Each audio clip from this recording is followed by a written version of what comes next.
He does play it though, right? I'm like see you 90% sure. Let me check. I'm pretty sure they could have done either. Maybe they He's just had played a read it 7 times. He's not really a Pango player. Okay. Yeah, maybe they're just saying that we're never going to see Frank play it. In which case, yeah, then the bans are absolutely on point. I feel like I've seen it play it more than that, but either way, they're locked in now. They are indeed. And so the first blow is about to be made here in this best of 5. LGD took the upper bracket final, but none of that matters now when you're in a full potential 5-game series, especially with how close it was in the upper bracket final. I mean, it looks like they are going to switch supports potentially, play Schofield in this bottom lane against the Timber, trying to alleviate some of that early pressure for the Tiny, and put the melee here with the Clock, or with the Enigma, which is a more natural pairing. I don't mind this lane setup, but it does mean Schofield will probably have to sit bottom for a while, or you're either rotating to that lane.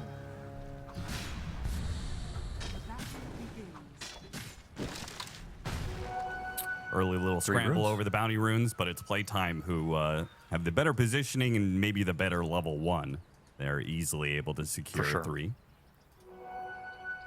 Nice little gold injection for them. Get some extra regen here on this bottom lane in particular. Could be pretty nice. Let's see how these two side lanes go. Mid's just going to be a farm fiesta wash, but I think a lot can be determined if, for these two offlaners in the Timber and the Enigma, if they both can have a good laning phase here, they have potential to do a lot of work in this game. Oh, nice stroke bottom hit both. Spicy. Yeah, this early game for the Enigma is not going to be totally free. You've got the Kez with the Echo Slash and the Phoenix Fire Spirits, so they might be able to farm a little bit of Eidolons in the early levels. Timbersaw should have a much more guaranteed game, I feel. I don't see Whisper getting pressure too much. Yeah. Maybe off of a gank rotation, you could kill him with the overwhelming early magic damage. That's kind of it, though. Theo is getting the business. Yeah, Schofield's just saying, this is not a 2v2, this is a 1v1. I'm just going to play against the Grimstroke and ignore the Timbersaw entirely. I think this is okay for Theo if he doesn't die. Guaranteeing Timber early waves with solo XP and not getting regen burned is pretty value. He's getting some regen burn now, though.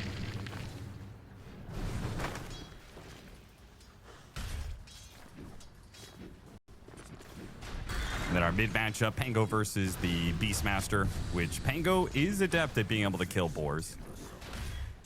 2 different spells to be able to do so, and you can see Dark Mago certainly making an effort to take that out of the equation.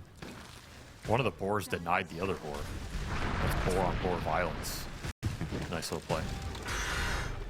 Theo getting low again. It's okay for now. The spell damage is ramping up in this lane. LGD may have to buy a bit more regen to survive through this lane. As you said, without a rotation, not expecting a kill. Maybe Skywrath level 2 all in Timber? Could be close down here.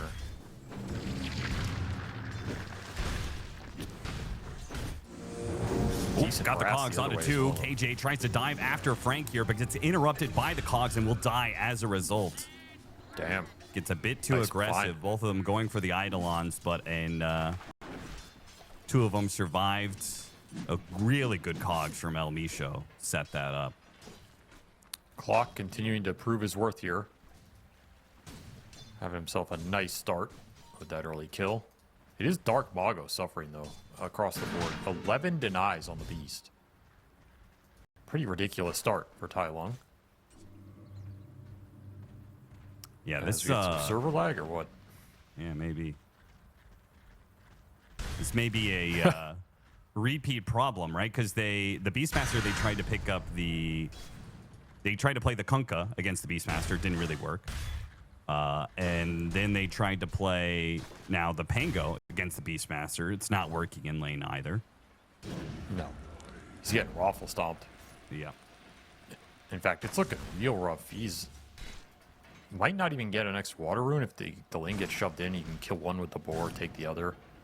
He's falling really far behind in CS.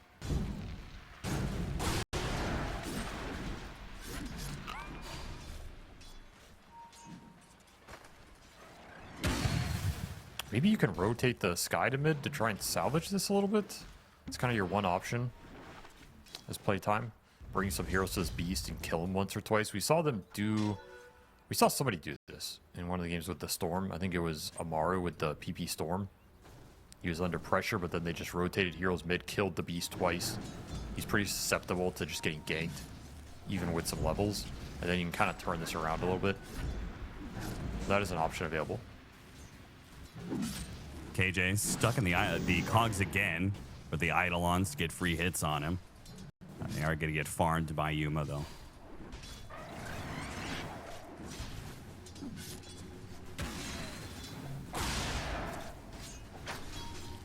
LGD probably happy with this status quo right now. If nothing chaotic happens, they're farming all their cores. And again, they have very scary scaling here, so they should be happy with this. The beast is winning mid by a large margin, so no ganks are going into him. You're also happy there. You can stack jungle. Schofield's going to do a little scouting. He's going to see some stacks being built up here, block one of them. But he's not really creating pressure on the lanes with this Skywrath Mage. I really thought he would have looked for this mid kill.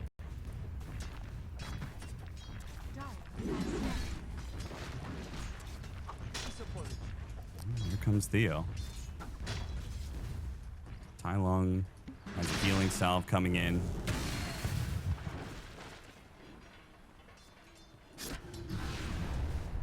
Schofield shows himself, kills that healing salve, so Tai Lung's going to stay low.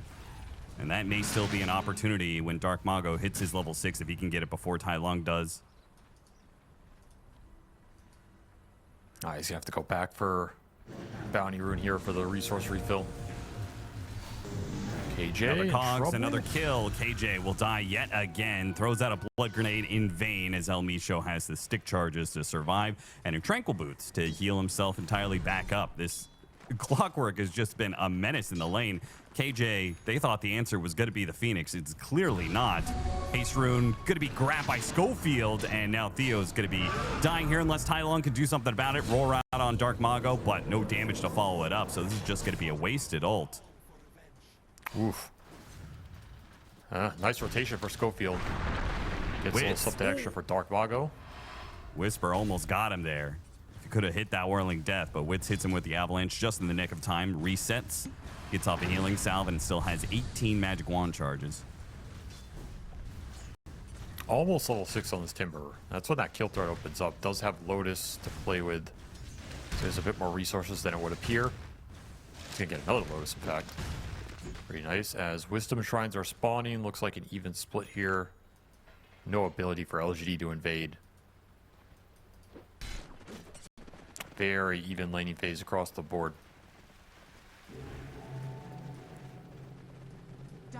And playtime See who just try and breaks this down.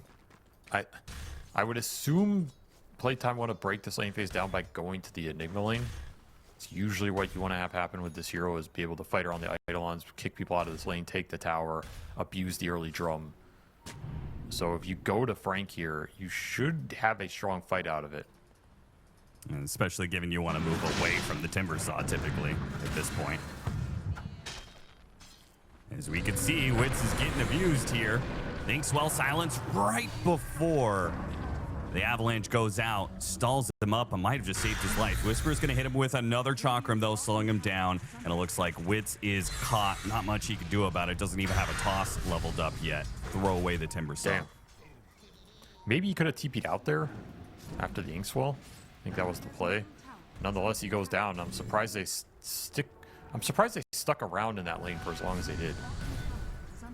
Kind of felt like that kill was coming. Whisper going to try and steal some of the stacks here. Schofield not happy about that. As all of a sudden this Timber getting quite fat off of that big gold injection. And we can see exactly why you were making the call about moving to the Enigma lane. Now, the Timber Saw has gotten a kill on your carry, taken the tower, and you haven't pressured this Kez at all. Nope. I think playtime supports look a little lost in terms of where they want to go and what they want to do. They're going to make the mid move now. Tai Lung gets silenced up.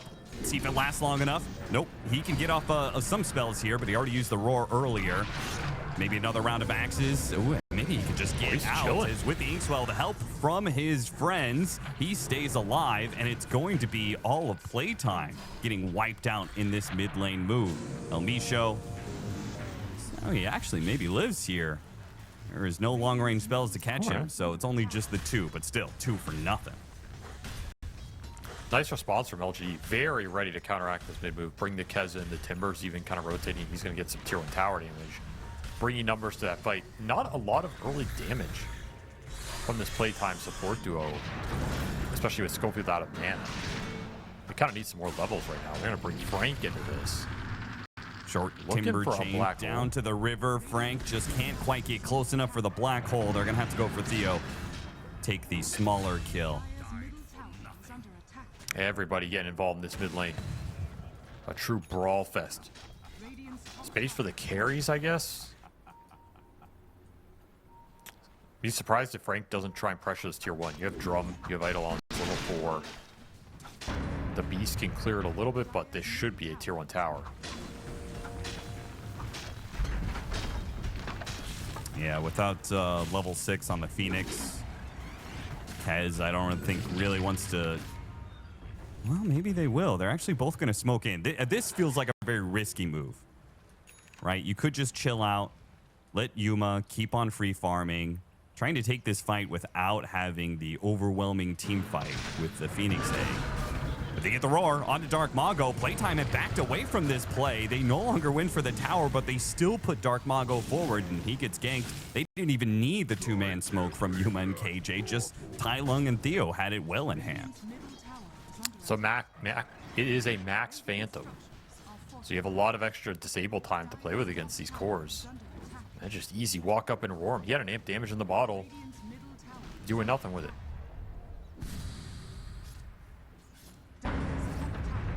Very awkward. With the Dark Troll Summoner, they have almost taken the Radiant mid tower. He feeds it away. Plus 100 for the Tiny here. Still waiting for playtime to kind of play into this Enigma. Top tower almost gets denied. Will go down though.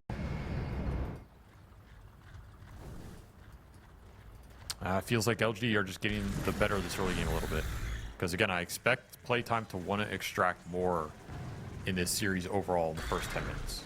Yeah. You would want to be ahead, and they're down a little bit of gold. So I consider that a victory for LGD, who just want to probably scale a bit more on average, want to get their cores a lot of farm, especially if Whisper is on a damage dealing offlaner. If he's on like the utility Kunkka, maybe that changes, but when he's on a carry like this, just having a stable early game is going to feel good.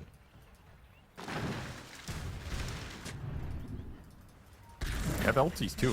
Soulbind plus Egg available. The team fight's online. A lot harder for this Pango to just roll in and assert dominance.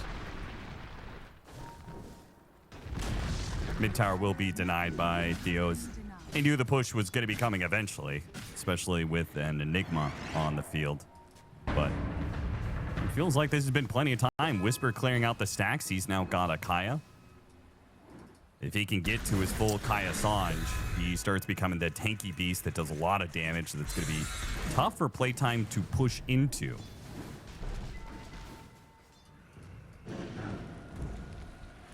They will have magical burst form against a no save lineup.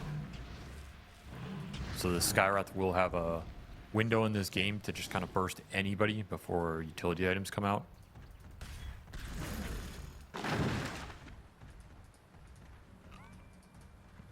Will they be able to find those opportunities, though, is another question. LG Another very roar, disciplined Tai team. Lung. Doesn't even try and hit him. And Vizrun got popped by Dark Mago in response. I don't think Tai Lung really cares. He's just messing with this Pango. He's getting a lot of farm right now. The Pango's not making moves. The Diffusal got delayed. It's going to fly out now, so maybe we see Dark Mago try and get more aggressive around the map. LGD are chilling. I mean, with no Onus roar is on being on playtime. cooldown, surely this is the time to make a Rolling Thunder play on anything. All right. Yes. Diffusal online, roar down. You know you have a numbers advantage. You know you have a good timing.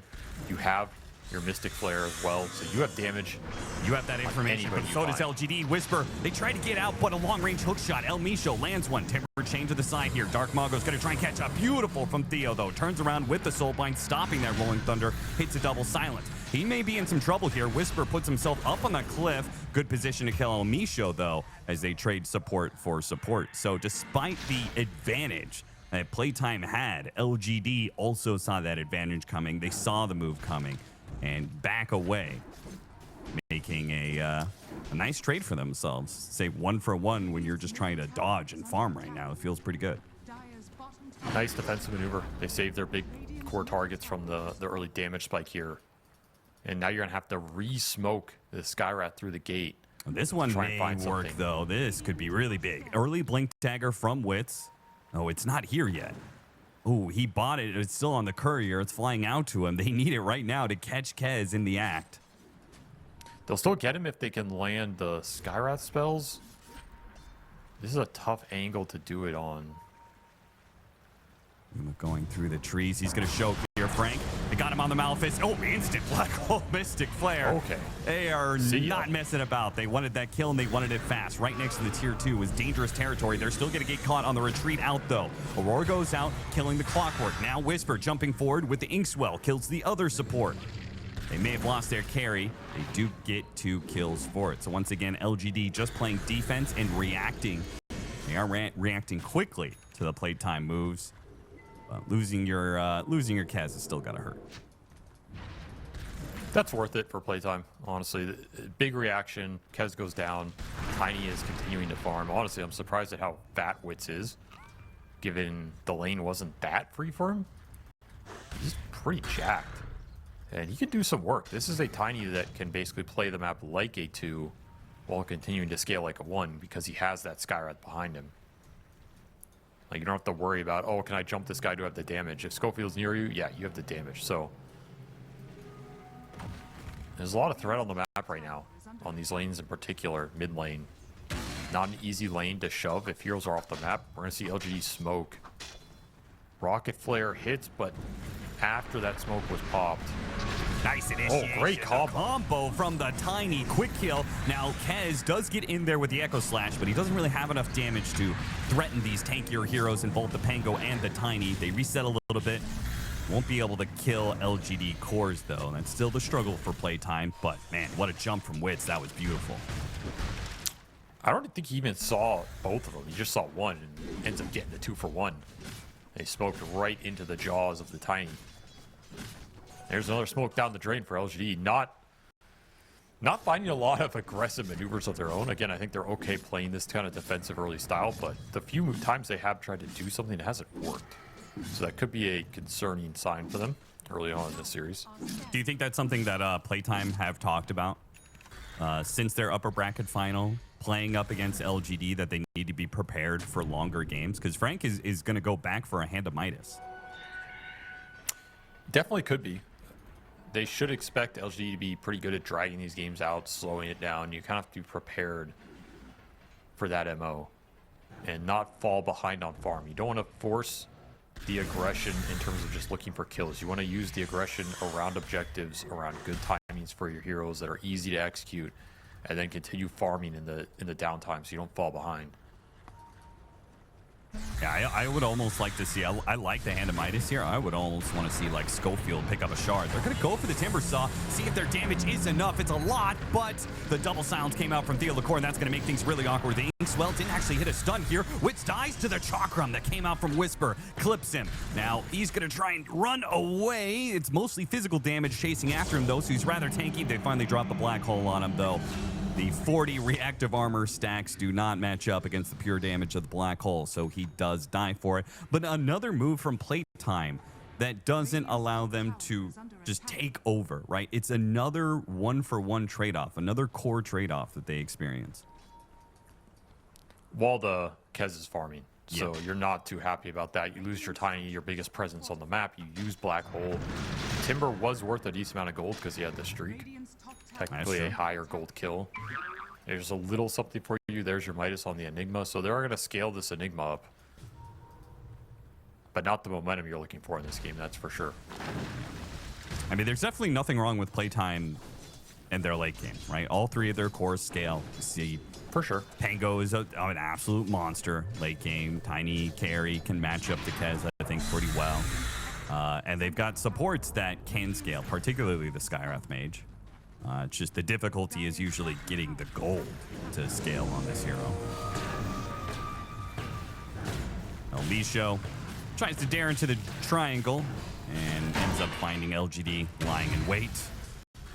Damn.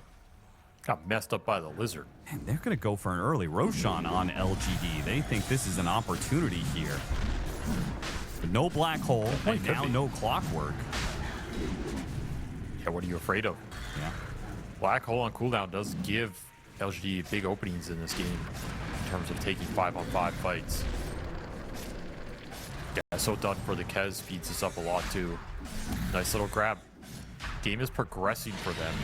Yeah, Playtime are finding some kill openings, but they're not progressing the map. They're not progressing objectives. That is all LGD right now. Probably will get this Tormentor too. Very natural transition to kill this Roche before 20 and then just go down here.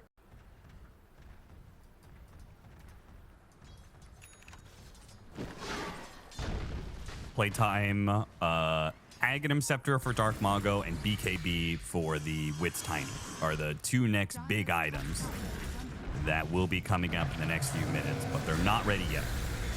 So they can't contest the Roshan, they can't contest the Tormentor, and LGD might even be able to go for a tier 2 tower on the map somewhere before Playtime is ready to fight again. Got a great shard too, this Phoenix Sunray. So yeah, they're cooking some objectives. That's what the Beastmaster can give you. Low cooldown objective threat. Even gonna get the Ags now too, so he'll scale up. I don't know if I like this BKB Tiny. I think he should have just gone the Shadow Blade first. Played for more map threat, more damage. Because I don't think BKB really lets you stick in the fight more than not having it by that large of a margin here. Like, you could still get roared, you could still get soulbound. Kez is still hitting you. It's ignoring timber damage. That's kind of nice here. Yeah, certainly his biggest threat.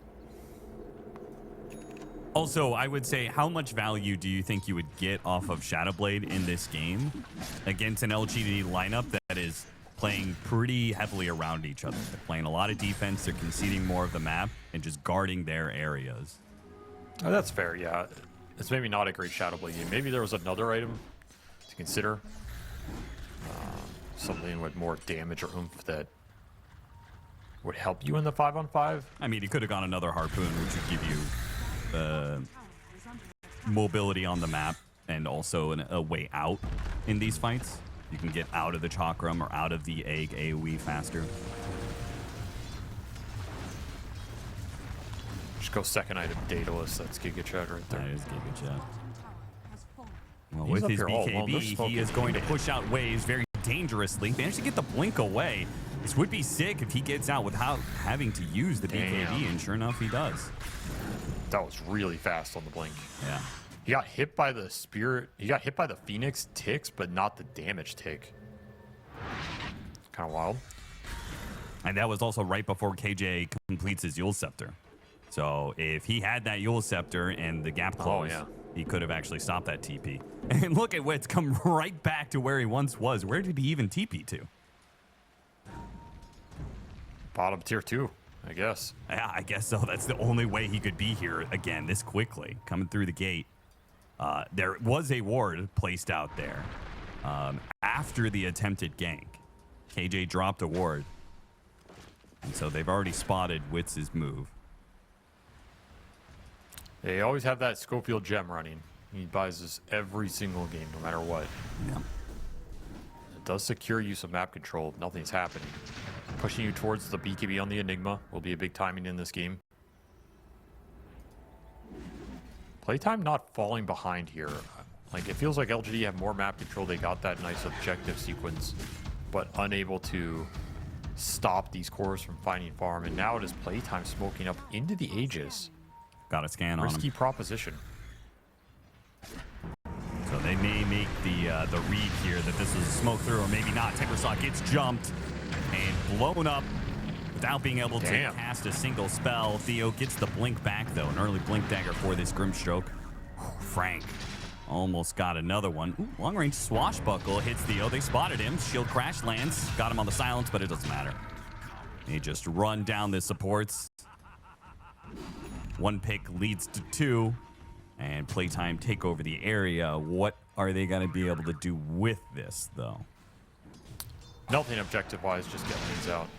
Deward the map. That's a big kill in Timber, though. You get the helmet He over went as Ags. well. Yeah, there's some gold. This Skyrath giving some value. Unable to get the Ags off. Timber needs a dispel item or some sort of defensive proc so he can like BKB into this Ags. Even against all the spell damage. Even if he gets low, he can then still take the fight. Right now, he is susceptible.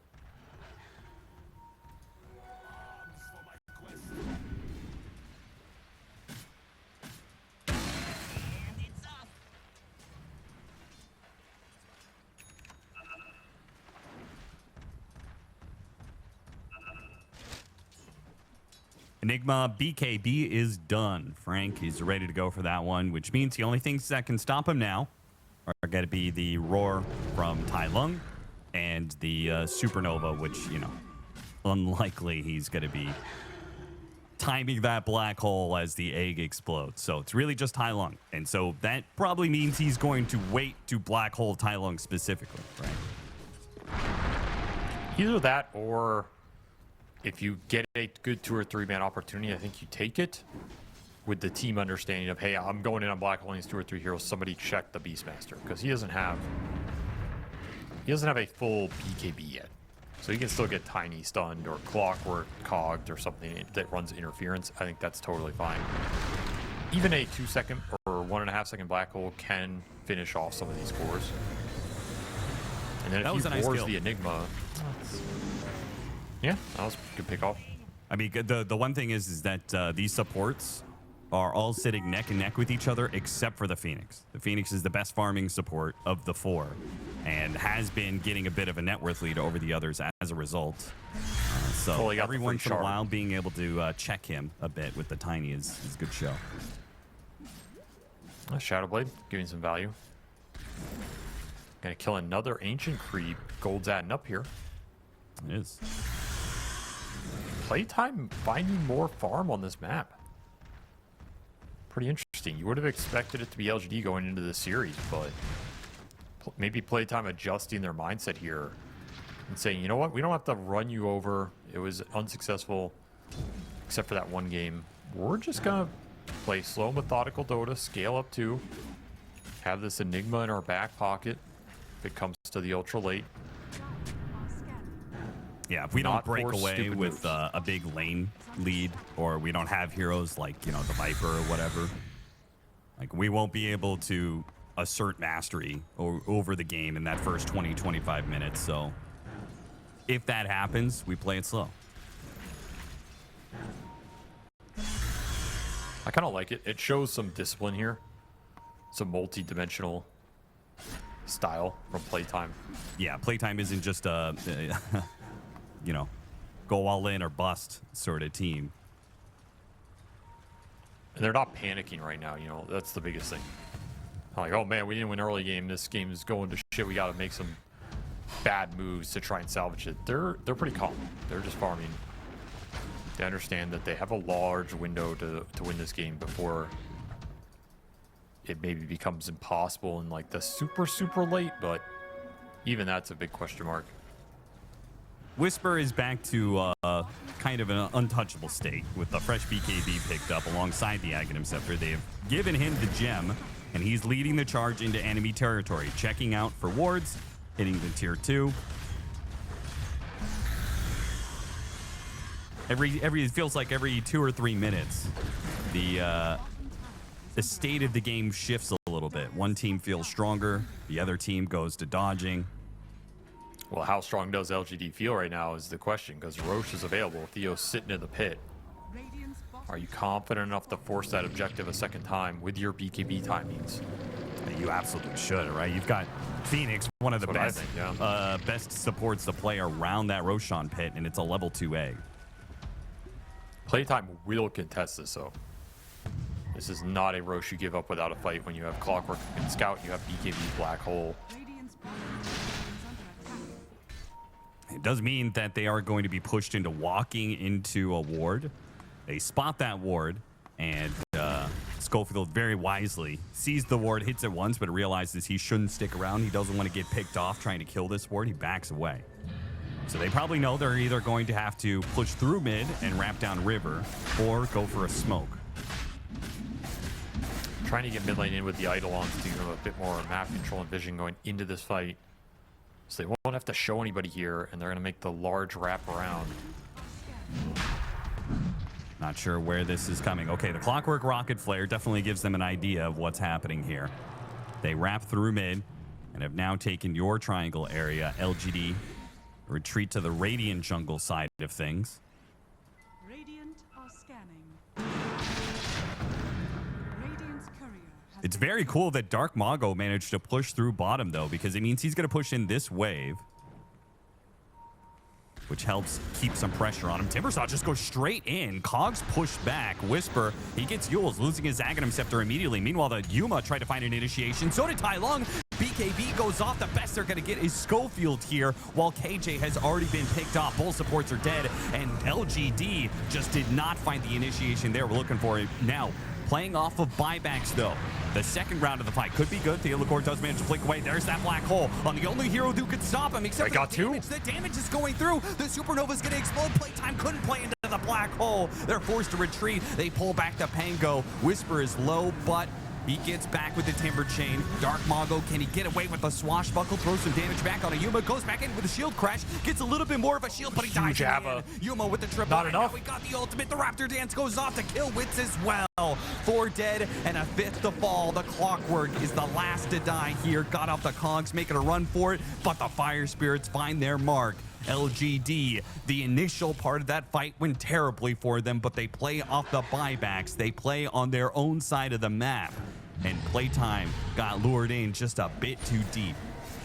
I'm surprised they win that, even with the buys. That did not look like it was going too well. With the black hole, the Timber got tossed or bounced into it at the end, but they both survive on under a 4th HP and able to turn with the overwhelming firepower from these supports coming back on full resources. A very awkward fight for them that ultimately goes the Kez's way with an ultra kill. Huge DPS coming out from Yuma. They even killed a courier here from the Enigma with point booster trying to build an Axe. So just super chaotic. The Schofield bait really threw them off at the first half of that. And you just get tossed plus bounced into that. I thought this is like, all right, it's looking rough, but both those cores survived. BKB's mitigating so much of the damage. Radiant's top tower is under attack. Yeah, the Soulbind holding back the Pango during that black hole was I think pretty crucial. Part of the momentum there, right? If Dark Mago is still rolling around and he rolls into the black hole, then maybe Wits feels like he can commit into the Supernova in order to get those kills. But instead, the call was made to retreat. They have to back out of the Supernova. That gives time for LGD to strike. Maybe unfortunate timing with the Yules there. Almost got him on the Soulbind there. Clockwork wasn't close enough. Dark Mago rolling through the team, but he won't really be able to do much damage here. Hopefully he doesn't get stuck on the cogs for too long here. Blinks back. No damage done. He needs some more damage scaling on the Pango right now. The Lincolns gives him some defense here, but it's not Octarine, it's not Basher yet. He needs to continue to up his DPS in the fight. They need more damage into these cores. Simple as that, especially if the black hole doesn't connect on multiple big targets, or if it gets canceled, which is a very big option right now with this Blink Roar Beastmaster coming into play.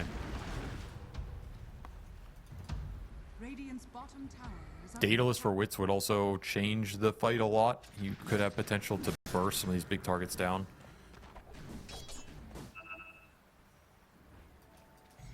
Well, I mean, it's playtime. You need a bit of a break to farm for a while. LGD took a lot of map control with that Aegis. Took a tier 2. Dark Mago swashbuckle away, but he's not getting out of here. Another big pick for LGD. Kez And just Schofield goes chasing him straight down. into the Beastmaster. Nice response with the silence, though. He was really quick with it. KJ is there with the Yule Scepter, though. The silence will wear thin, and the roar will be the death of Schofield. Map is shrinking right now for playtime. Tiny can't influence these lanes the same way when the cores just aren't afraid of him. There's still this gem on the ground. Wits thought for a second there he was going to go collect it.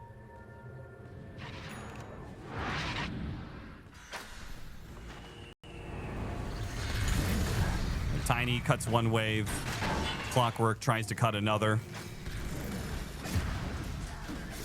But Yuna Dang. catches up to him. And it's so difficult to rat the map against some pretty mobile heroes. They've got the Beastmaster catch with a Blink Dagger. They've got Kez doing Kez things and Timbersaw doing Timbersaw things. These heroes can move around the map very quickly. They also have good ways of pushing lanes without dying to this Tiny. The Timber and the Beast are both shoving in waves while not really being threatened. That's a big deal here. It's forcing Wits to kind of clean up lanes instead of aggressively pushing lanes into LGD and finding pickoffs. Slowing down this Tiny's map pressure a lot. And it's letting them set these kills up. We're also seeing the lead finally start to grow for LGD this Aegis period. A lot more successful. Particularly for Tai Lung here, who is yet to die in this game, 3-0-9. Yeah, it was an important hero in the upper bracket final, and it seems like it will be a threat that Playtime may have to start banning away in the first phase, hero's which just is doing going to work. open up something else. I don't even think this hero's broken, but what it's doing in these games, in this qualifier at least, is invaluable. With the lane pressure from the Helm of the Overlord, the objective taking, the initiation, it's really valuable to these drafts. Yeah, it's like what we talked about before, right? If Beastmaster is viable, it just kind of always feels good to have a Beastmaster. And for LGD specifically, It feels like it builds a strong foundation. They just start the draft off in a way that they feel good. They know they're going to have a guaranteed output from their mid laner almost no matter what, right? They're willing to pick it early because there's very few matchups that can stop them. And one of those matchups is going to be the Viper that they just take away from Dark Mago right off the bat. 100%. It's a hero that you can basically play any two other cores with, and your lineup is still going to be balanced. That's invaluable. Especially when you don't have to worry about his lane. It's another invaluable aspect of taking this hero early. LGD take a Tormentor while still controlling the other side of the map. Like Tai Lung is playing in the triangle with a high ground Nord. Now he's going to back away as the Tormentor gets taken. LGD should know, okay, we can push into the left-hand side of the map, but they seem pretty skittish about it. You're also just not going to get items that change this game too much here. It's pretty much just dataless for Tiny, and you're going to have to make something happen with that. I don't think Pango or Enigma are getting much that changes their damage output in the fight. Maybe you get another Lincoln Sphere or like a couple Ag Scepters here on supports, but that's really it. Ags for Schofield could be a big impact if there's multiple heroes caught in a black hole and you can throw down like double Mystic Flare or something. Oh, Wits. Not good. They may be a tanky boy, but they've got Damn. enough disables between just the two of them to control him forever. Didn't even need Perfect the chain Timbersaw for stun. that kill. Perfect chain stun with the Centaur, providing a little extra stun until the Ink Swell hits. You just keep them there forever. I mean, the supports on the side of Playtime were already falling behind because they're worse at farming. But now, with lesser map control, like you're really beginning to see that gap come to fruition. Oh, yeah. These are scary supports in the late game, too. Grim, Phoenix, if they get farmed, they can do a lot with that farm in the middle of the fight.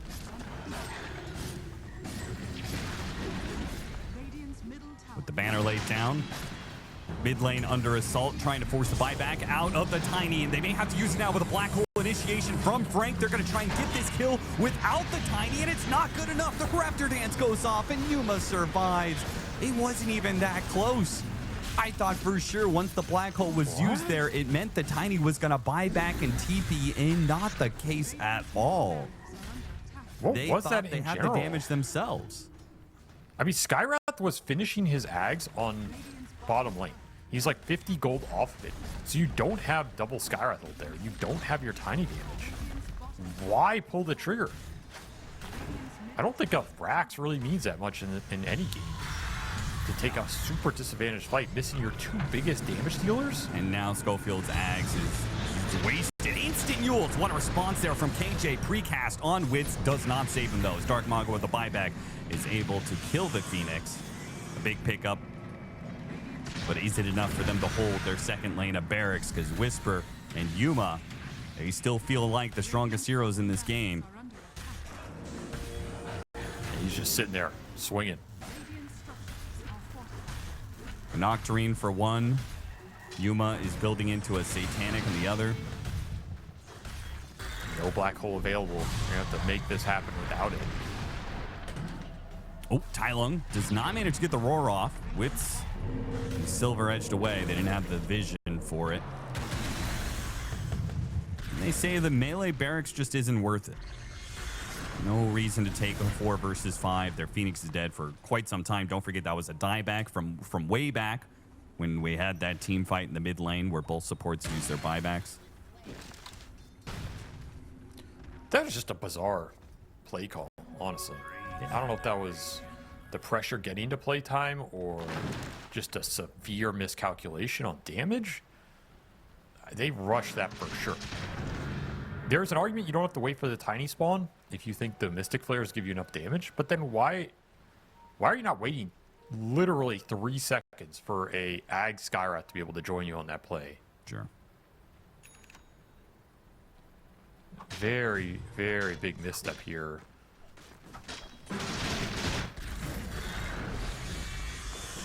And this is the consistency we've seen from LGD that, yeah, I think playtime ceiling has looked higher, but LGD they've been the more consistent team all season. And they know how to close out games. You give them these kind of positions, they're going to close it out 9 times out of 10.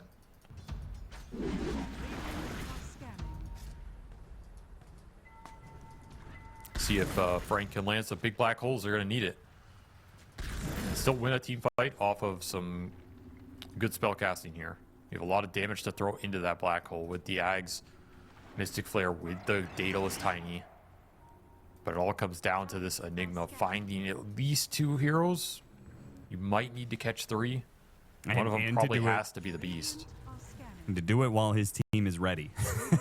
Because it doesn't do you any good if you hit a 5-man black hole if nobody else is ready to make that jump.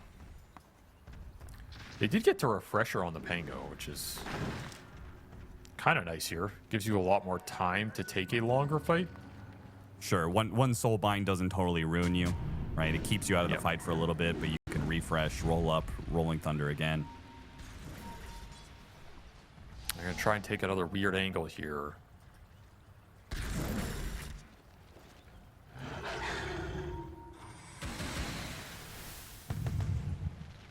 Showing the clockwork on a different side. This is deceptive, but Whisper looks like he has a read of where the move's coming from anyway.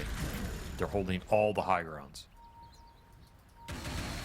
This Ag's getting a lot of intelligence about what the battlefield looks like, but are they strong enough to take that fight anyway? It just seems like LGD, they're 5-man spread out, an indomitable force, and LGD, or Playtime rather, choose not to try and fight into it. They just reset to their base, and LGD will take the opportunity to do Roshan now. Conceded a lot of map control. I mean, now they're Playtime scrambling to try and get back there in time. This just simply is not going to happen. Now you got to make sure you don't get caught as LGD push forward back into you. The roar goes out. They do manage to get a 2-man black hole. One of which is the Aeon Disc on the Grim Stroke, but they're focusing on the Beastmaster for now. But he got the Refresher and he got the roar off underneath the Supernova. The Tiny will die. Dark Mago's too late to bail out his Tiny. He rolls in, does what he can, but without the Tiny's damage, it just doesn't look possible to contest this Kez once, let alone twice, as he still has that Aegis, gets up to the high ground and kills the Grimstroke. Refresh, roll up, Rolling Thunder again, and away home he goes. Smooth play from Dark Mago, making the best of a situation that may not be able to be corrected. This is looking like LGD are just going to end the game now. No black hole. There's no way you could fight. No buybacks here either. I honestly think Frank has found his mark in these fights. Like, you can't really ask for too much more, but just don't have enough damage in the black hole. Heroes are just surviving and killing you at the end. The Timber's running rampant. Too many holes in the ship for PlayTime to right it.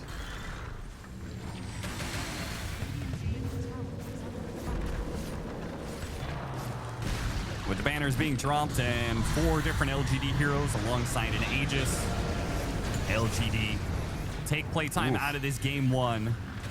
They'll take the early lead in this series. Dark Mago is doing everything he can on this Pango, which has been an impressive hero for both sides and will probably continue to be a threat. But LGD showing that even the Fountain is not safe haven against the net worth lead that they've got at this point. 35,000 net worth lead.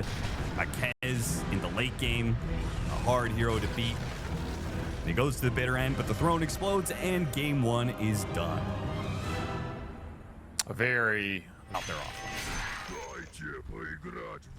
We'll see if they can make this lineup work. I think it's a really awkward lineup when you're running triple zoo like this.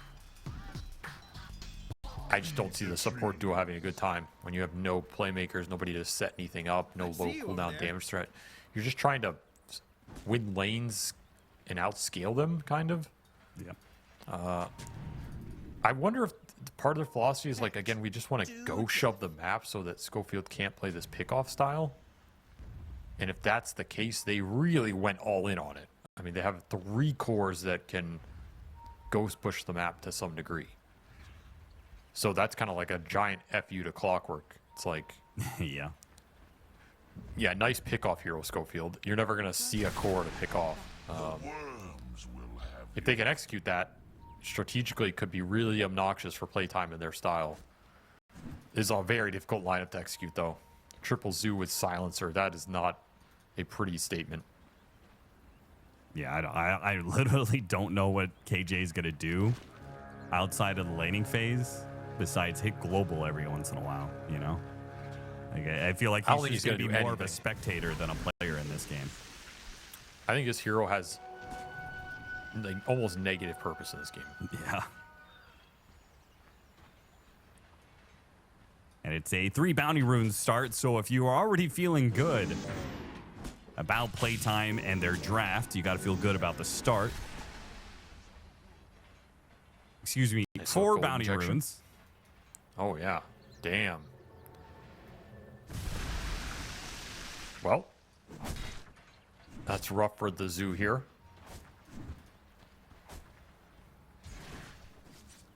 And all they got out of it was a D ward on mid. All I got out of it was this lousy t-shirt and a coffee mug. Keeping away some couriers. That'll help. I also think Kez is a pretty good carry against Zoo. Out of a lot of the carries you could end up with. Sure. Like, he doesn't mind too much. Yeah, he's not Sven, but he still does AoE. He does AoE. He can man fight a lot of these heroes in late game with good matchups, and he can play fast. Like, he's not a Spectre or something, or Phantom Lancer where you're worried about just getting run over and never getting to a timing. He can buy early fighting items. He can join early fights, have high impact. He can play against a tempo lineup. So I think if you're going to end up with a carry, you're pretty comfortable here. He pulled the wave and then he stacked it up. He's creating a mega wave. Why not just pull it? Can pull this behind tower and just full deny next waves from the Brood. Yeah, okay. That is one possibility. Or you can just let it get pulled into the big camp. Yeah, don't let that happen. He wants to win equilibrium permanently down here, I guess so, yeah. which I can understand for this Lycan against the Brood. If you can dodge their interaction as much as possible, you're going to be happier. Look at Tai Lung CS, though. He is owning. 7-11. Took it under the 11 tower. denies against the Viper. Now, some of those are probably He's cooking treants, them. but still. No, that's good work early, for sure. This is what you want to see out of the matchup. Win the CS battle. It's not about the harass. It's about being able to lane against the hero and get something done with the treant right clicks.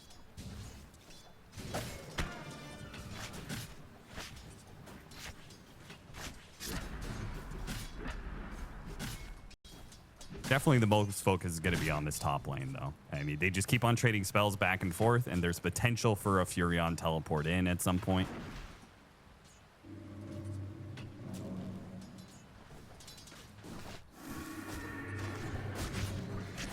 Schofield is kind of crazy here. He's just killed himself trying to contest Lotus Okay. against Yuma. I don't know what he That was not thinking. close. Also, did he forget that Broodmother can walk over the cogs? Like he cogged them and ran away don't like know. that was going to do something, but Yuma can just walk over them if he's in webs. That was bizarre. He just fed a first blood to a Brood Mother with a good matchup. And he got the Lotus anyway, so he got nothing out of that exchange. Frank probably sitting here going, what the hell, man? Yeah, seriously. He even got an int out of it, which is pretty nice considering this clock hero has a very low mana pool. Yeah. Also, all that stacking, but they got an easy camp stack. Like, they opened up the easy camp and managed to stack it. So you're not winning equilibrium, potentially, for the rest of the lane. I think he's just going to abandon the Lycan now. I think this lane has not gone well early for playtime, and Yuma is set to run away with this. A very, very solid Brood game, that's for sure. Schofield eyeing up mid now. I mean, what can you do? Here's a level 1 clock. Whisper getting a bit low. This Kez is dangerous. A lot of damage over time. Here comes the move from Schofield, though. Cogs push him back once. Try to hit him again. Misses. Meanwhile, the top lane, they do get the kill on El Misho. Running back. Kez chases after the Beastmaster. Did he do enough damage? He did not. The Kazarite Katana will not finish him off. So a 1 for nothing. Frank still able to play the lane, though, with very low HP. Where's the Furion, though? Frank, he dies as being left alone in this lane has not worked out. This is looking rough for playtime. Just really worried about what Schofield's going to be able to find in terms of impact in this game. The Brood is off to an incredible start. And the Viper's an immobile hero, not winning his lane. The Lycan's an immobile hero, not winning his lane. So who's going to make moves to try and salvage this kind of stuff? It's on the Kez. Like, I don't know. Is Wit's going to have the game of his life here? Does kind of look like that. They tried to jump onto Yuma while he was low, and Insatiable Hunger was on cooldown, but triple webs off the map he goes. Should be fine now. Schofield's gonna still try for it. Meanwhile, Tai Lung diving the mid lane kills the Viper. KJ dodges the whip. Yuma gets back to the safety of the tier 1 tower. And playtime, a move that fails, and their Viper dies while they're doing that. That's so big for him. The XP, he gets earn charges, he has Wrath of Nature now. Now it If feels you like make they're this bottom forcing it. play. They just feel like they have to kill Yuma here. The Cogs push him back. Insatiable Hunger, though. And Yuma rat, is going to dude. kill Schofield with it. And you my- forgot about the Furion, too, as the Nature's Wrath comes through to help even the odds or make them in favor of LGD entirely. Yuma will pick up the Lotus yet again in this They're lane getting while crushed. getting kills. 3-lane victory for LGD here. Exactly what they wanted out of these cheesy lane matchups. They're doing a playtime what playtimes normally does to other teams. Yeah. I don't think they know how to react. They're like, shit, this strat's good. Being Of completely course it's shut good. out. We do it. Dire's top tower is under attack. I think This is the one who's real most rough. bewildered here is Dark Mago, right? Because he matched up against this exact matchup, Furion versus Viper, and he made it look totally fine.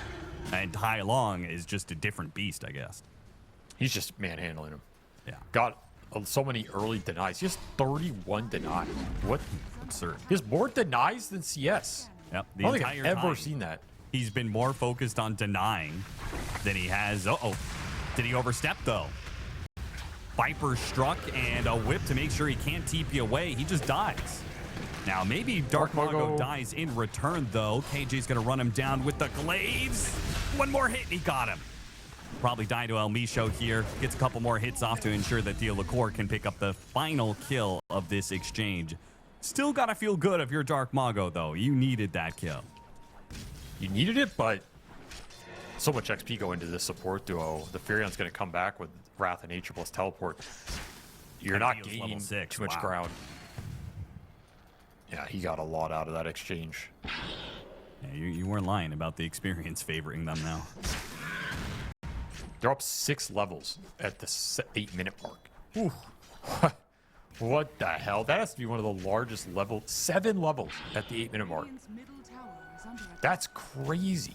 Yeah, normally you only see that kind of deal when you get your Wisdom Shrine stolen and you're losing lanes. But they still got the Wisdom Shrines. They're just losing kills and denies all over the place. El Micho gets struck down by Theo Lacour with the point-blank sharpshooter.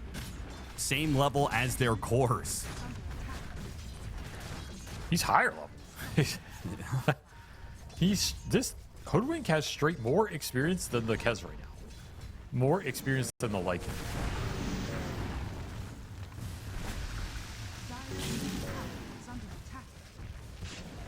Dark Mago is struggling to know what to do here against this Furion Treant rush. The mid tower is going to fall soon, and he will not have boots of travels. Like, Dark Mago is still going to have to sit in a lane for a while. They're just getting forced off waves by all the zoo picking up here. Look at that. Wits is so desperate to clear out some of the zoo. He throws out the raptor dance just to try and kill some spiderlings. Dire's middle tower has fallen. Oh, what a time to pause on him.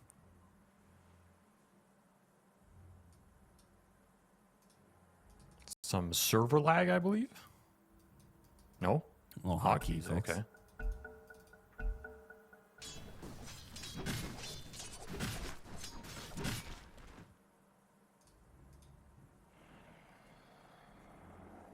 Well, Whisper has already taken this safe lane tower. More hotkeys, apparently. That's what happens when you're playing all the jungle heroes. You gotta change make sure all your micro hotkeys are up to date. But Whisper has taken the safe lane tower. He's gonna be chilling for some time, picking up Helm of the Overlord.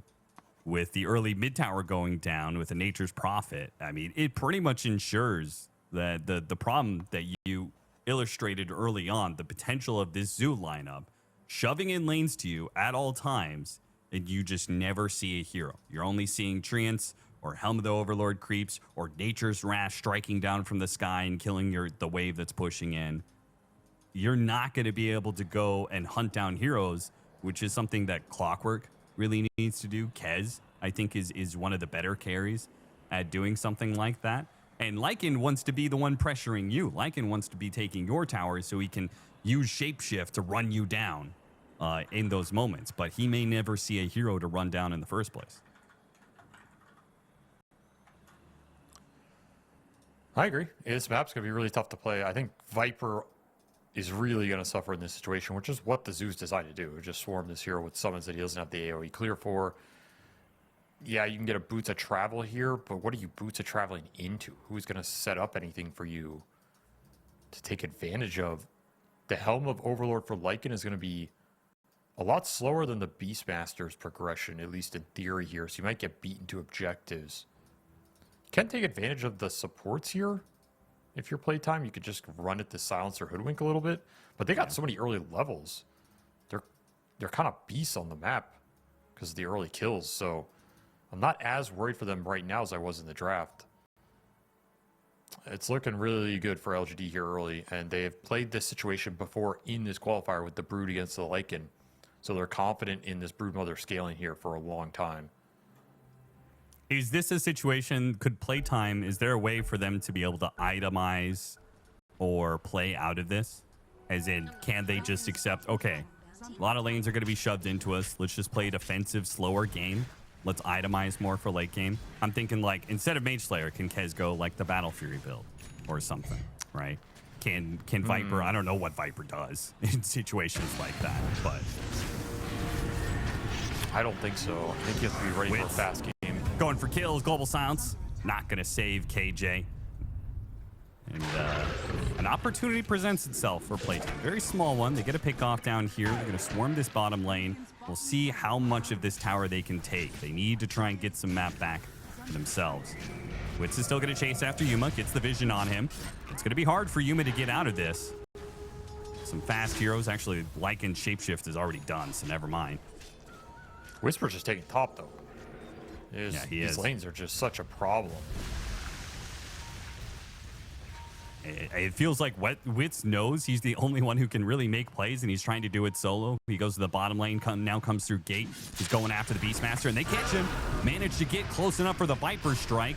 Witz, unfortunately, he's got the silence on him. That's going to be real costly. Oh, no, he didn't get up to the cliff. He put himself in a corner, and he doesn't have Raptor Dance up. He's just going to die to the axes. LGD back up their Beastmaster at the perfect time.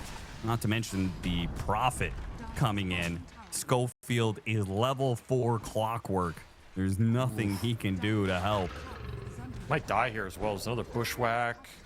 Bushwhack doesn't land. Theo hits the sharpshooter on El Misho. Not enough for the kill. It's a tier 2 top. While the Brood is vacuuming off this bottom lane, the map is a disaster for PlayTime right now. Yeah. They're even getting their camps blocked by Treants. So they're going to lose even more net worth. What do you have to farm? You have nothing to farm? You don't have support ultis?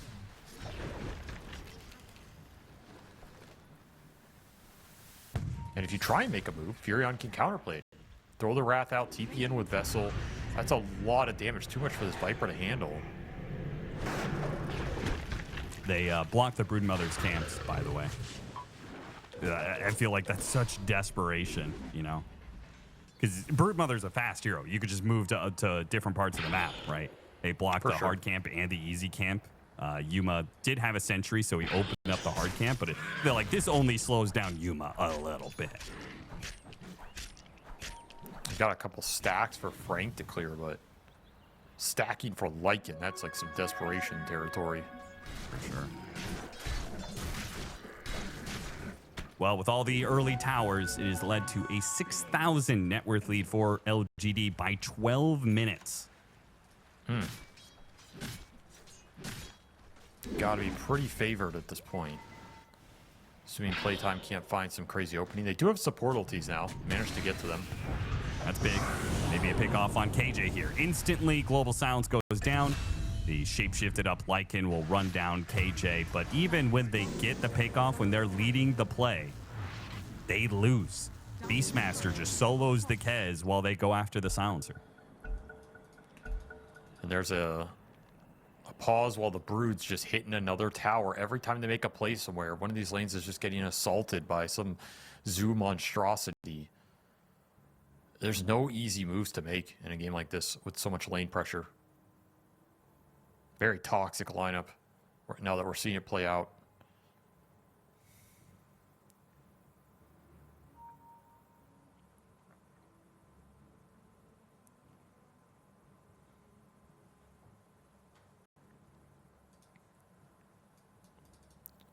To get this much map control before you have Manta on Brood, before you have Helm of the Overlord, it's kind of crazy. Like, they haven't even hit their peak. Yeah. It's almost like they have to spread out too much with all the map that they've gone. Normally, you'd look at a position like this and you're like, man, how are they hitting 2 tier 2s at the same time? Like, surely someone should die, but we're 12 minutes in the game. So it's not as if PlayTime can abuse it because it's just too early to have the kill threat, the mobility.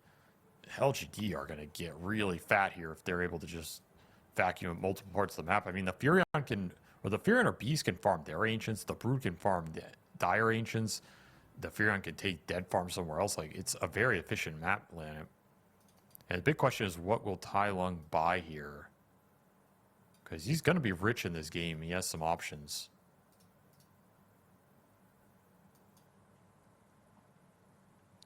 Could just go for like a fast Silver Edge or something. He's looking at Ags. Okay. It is a win more item if you're just snowballing this game out of control. Pretty debilitating for the Kez and the Viper. Good against the Lycan, I guess, too. You get kind of a control spell for him. Yeah, more Your catch. lineup lacks. I kind of like the Axe here if he gets it really fast. Tower is under attack.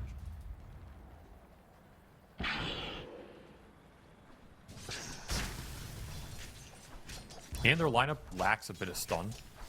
Getting some more soft stun in here is really nice for the Brood to go in and hit people, for the Lycan to go in, or for the Beast to go in and hit people. Helm Overlord already done for the Beastmaster, by the way.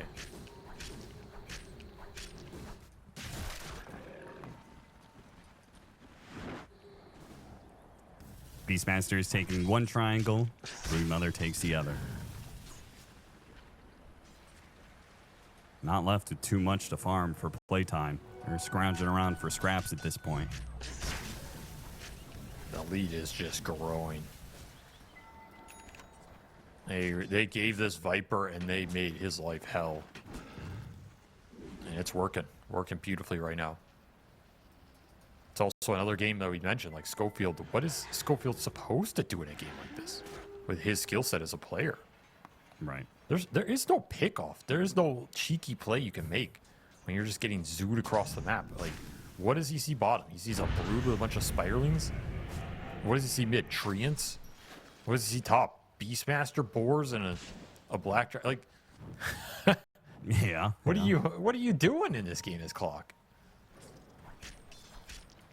Meanwhile, right next to your tier 2, Dark Mago feels pressure. He's not going to die, but even just a bushwhack and the Beastmaster being in striking distance. Spooky. Yuma and the KJ Silencer keeping Wits honest. Every single time he tries to push out this bottom lane, he's met with some resistance, has to back up. Playtime got to make a move somewhere. Keep this Viper involved. Keep him active. He's forsaken the Boots of Travel's dream. He just got to go early stats. Map is pretty small anyway. Power treads into the Dragonlance, I assume. Dire are scanning. They still buy the early gem.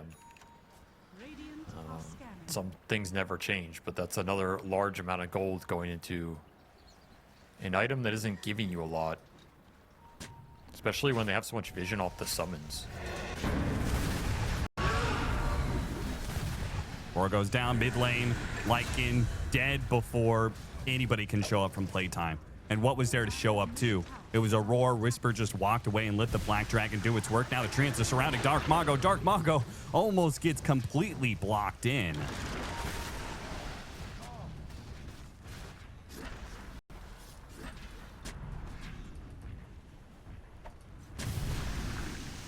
This is pretty disgusting, I'm not gonna lie.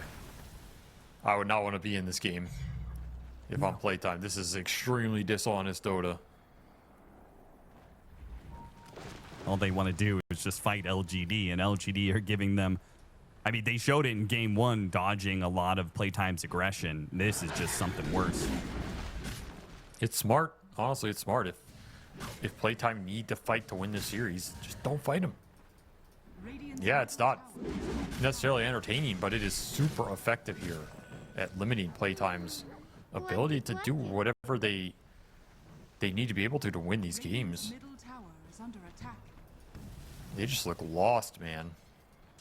They have Yeah, two this is, supports that can't push waves. Like, ugh.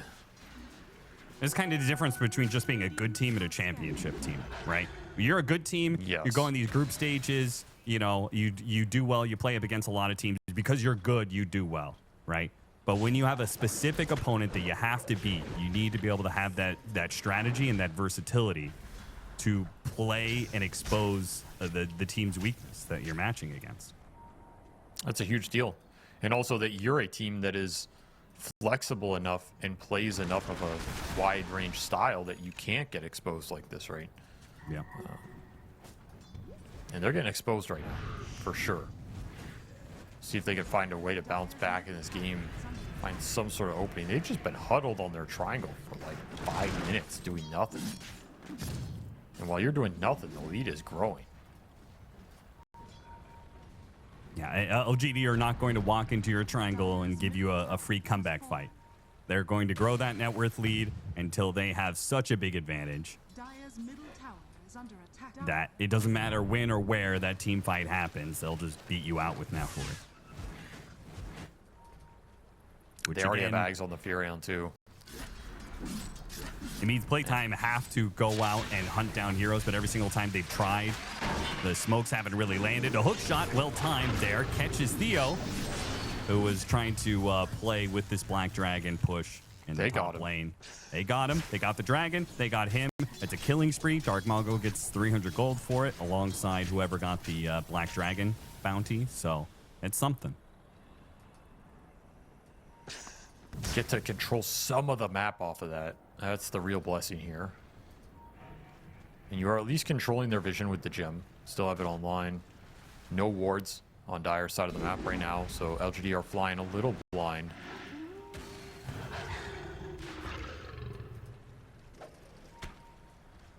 Gotta imagine Roche is on the hit list right now. Furion teleports into this mid lane. There's no tier 2 that Playtime can play around here, and they don't have the Kez around. So they just tried to run immediately, but a roar stops one. A bushwhack almost catches the other. LGD finally show up. I think this is the first time they put 5 heroes within 2,000 units of each other. And it'll probably mean Roshan. They can do it here in the minute. And Furion straight back to their triangle. That's the efficiency of this lineup. You're not losing out on Ancient Form right now. He's even going to get the stack off. This lead is just going to grow so fast. I think you got. I always love when a team has a lead like this and they do Roshan 19 and Tormentor at 20. We'll get stopped here. Not enough damage to man up for it with the clockwork threat. I mean, I think it's a fight that LGD could take, but there's no point in making that risk, right? Just wait for the Furion to give you map control. Wait for some hero that has to show top. It's not as if Playtime can do it. It's a no Boots of Travels Viper. It's like part of the reason he wanted to have Boots of Travels, right? So he could deal with these side lane pushes, but still have the threat to join his team. Once he shows here, then it's like, okay, well, does he have TP scroll? Did he TP recently? If he has, then we can just go for it. And if not, you're out farming them. So you're kind of chilling either way. They may not have gotten Roche, but now they're going to try for Tormentor. Schofield already scouting it with Rocket Flare, but it's easy for them to contest Roshan. It's right next to the triangle that they've been playing around for most of the game. Tormentor, that is a territory that is too deep. Wasn't a completely useless shard, though. So they got that going for him. Negative value here. That is true. That is true. He'll farm a little bit faster. All that did was... yeah, I guess that's true. Farm into what? Like Ags or something? A Lotus? I don't know. I mean, we both said that KG is just kind of along for the ride in this one. So, you know, frankly, any utility items he brings to the table, that's a bonus.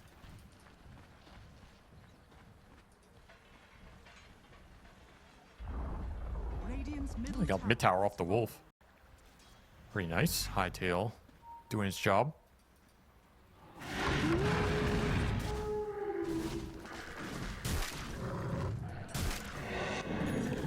Roche time now, maybe?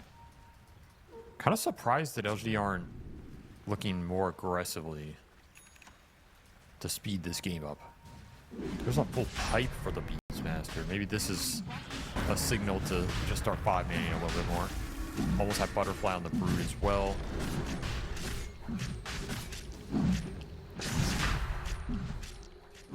Schofield smoked right now, wants to make the big play. Rocket Flare. Oh, I cannot believe he didn't go for it. Too much gunk in the way, man. Yeah, I guess so. It's another problem. You can't hookshot anything because there's a billion units in your face.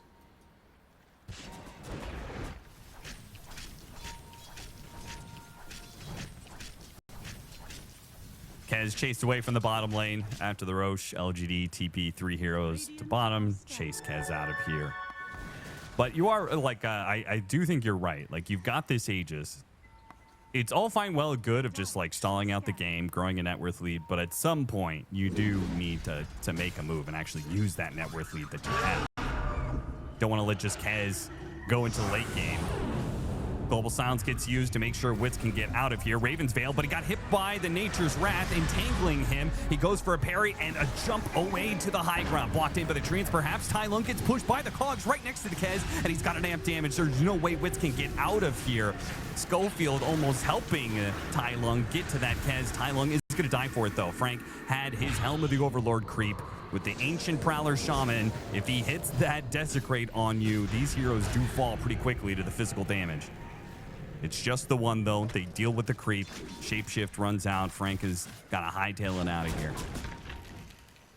Okay. That's a solid kill out of a kind of rough situation. Playtime salvaged it better than I thought they would. Some Hopium here. Some time to farm the Viper up a little bit. There's a lack of stuns in this LGD lineup if you can disengage.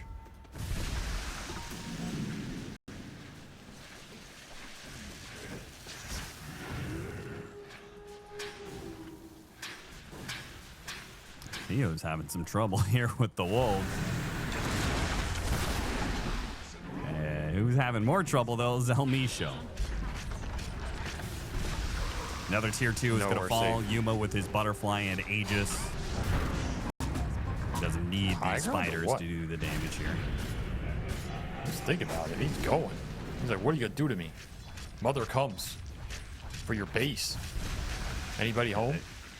Legit, very little they can do. Viper Strike. Yuma's just going to walk away. Now they get the smoke off that across the map. It's going to clear everybody out. Dream is to find the Kez here, if you can get that connection. Wits cannot afford to die again. He gets hit by the Beastmaster. Smoke is going to break on the creep wave here, but they got through the trees. Oh, he managed to make a grappling hook a bit of distance away. The Furion, though, with the roar still connecting, it doesn't matter how far you get. The stun is enough. Tai Lung will teleport right on top of you and finish the job. Tumbler Toy, proving its worth. Almost broke them on that creep wave, but a successful cross-map smoke brood retains control of their ancient area, so you're not giving up any map control for this. The wards are gone. You have deep wards out. This map is all LGD once again off that single play. You have another Wrath up in 20 seconds.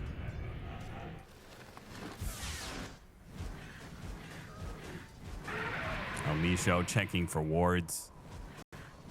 Certain that, like, they caught our Kez right here. It felt like they knew where he was. They had to have had some sort of vision. Not the case at all. Hookshot lands. The Illicore going to be bumped back into the Wolves. Frank locks him down even more with the Hill Troll. Nice pickup. Okay. Schofield catches something in a game full of ghosts.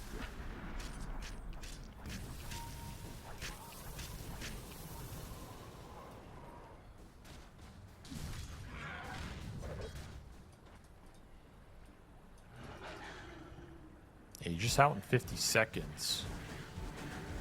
Pretty successful Aegis period here, I must say. Top tower is under attack. Yeah, probably gained like a solid 3,000 or 4,000 net worth off of this Aegis. Or they're just TPing all their cores top. Interesting. Looking for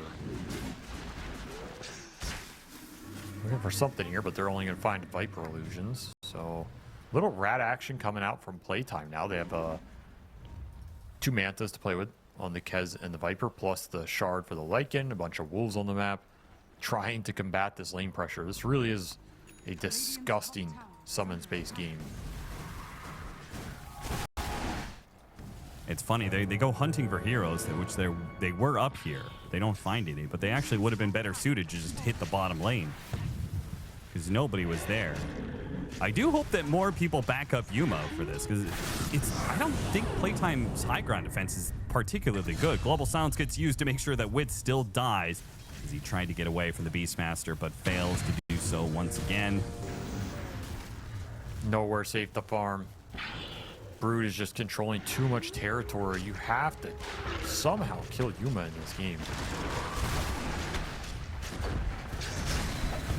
You have that Viper strike, and then as he runs, catch him on the wheel. Manta doesn't dodge the Viper strike. It lands, but it doesn't really matter. He just walks out of it. Clockwork, whoop, saved by a box here. Whip pushes Yuma back, but Tai Lung, not feared at all, keeps going. And now the BKB from Yuma. He wanted that Schofield kill real bad, and they commit to the lane of barracks. Get the one ranged. With the Kez coming back up in a second, they call it quits. It's only 28 minutes into the game. There's no rush to this, I suppose. Now that they prove they can go high ground, they now don't have to do it all in one blow. You have to find something here in your playtime. Like, these smokes need to connect on a core target. It's going to break on Yuma on a high ground spot, though. They find him, but what can you do? Nothing. Maybe get the silencer. Whip is going to stop the TP. Look at that. Nature's Wrath, though. The roar goes out on the Viper. Yuma, he goes for the Viper kill. Can they get him? The hill, the wheel, it doesn't land. And that means Yuma's going to bypass it and go for the Viper. Boy. They got the kiss as well. Frank is making a run for it with the shapeshift playtime. He said, you know, they had to do something here. They had to get a catch. And I don't think you were wrong. Unfortunately, they seem like Too hard. they can't catch, and even when they can't win the fight. Just so far behind. There's overwhelming net worth because this Furion soaking up the map, the beast. They're just going to call it. What a dismantling here strategically of this first big Viper. Like, there's just no way to play the map for this lineup that needs to find either pickoffs with the Clockwork or abuse like Envision, or this Viper's too static of a hero. They got. Okay, let's get into game 3. Down 0-2. Playtime may have their best shot yet. And maybe we said that in game 2's draft as well, when they got their first pick, Viper, and said, hey, Playtime is in their comfort. They're in their wheelhouse. This is a must win, but now just overall draft, LGD, strategically speaking, have opted to just fight into Playtime, which is Playtime's greatest strength, so still have a chance. It's funny, I almost feel like the first pick Grimstroke works better for Playtime. They would have double Roar, double Lightning. I think Inkswell on Leshrac is really good. I really don't understand the Grim first pick. I don't know what did it even do in the end here? Like, what? It has no direct combinations with their lineup. They're not abusing Soulblind at all. It's not stacking for anything, or who cares? You could pick the other heroes to stack. It's not debilitating anything from Playtime. You soft block pick the Pango, but then they instant snap Beast, which is the hero I think they wanted over the Pango anyway. Like, this was really one of those draft picks I'm just bewildered by. I do think the kill combo with Largo is kind of good, right? You Inkswell. Sure. Catchy Licks make sure that the hero stays in range of the Inkswell while they're getting gone on. They're being Frog Stomped and Phantom's Embraced. That combo is nice. Maybe they just wanted the Grim to, if they're going to fight Playtime, maybe they just wanted Grim as a strong skirmisher. You know, Playtime are just going to run at you and fight you, then it's the type of game Grimstroke wants. Yeah. I still think we have seen the effectiveness of these near instant silences. Skywrath Mage and Grimstroke have shown a lot of value of the silence, so maybe that's just gone up the tier list. Well, it's all on the line. One game for TI here.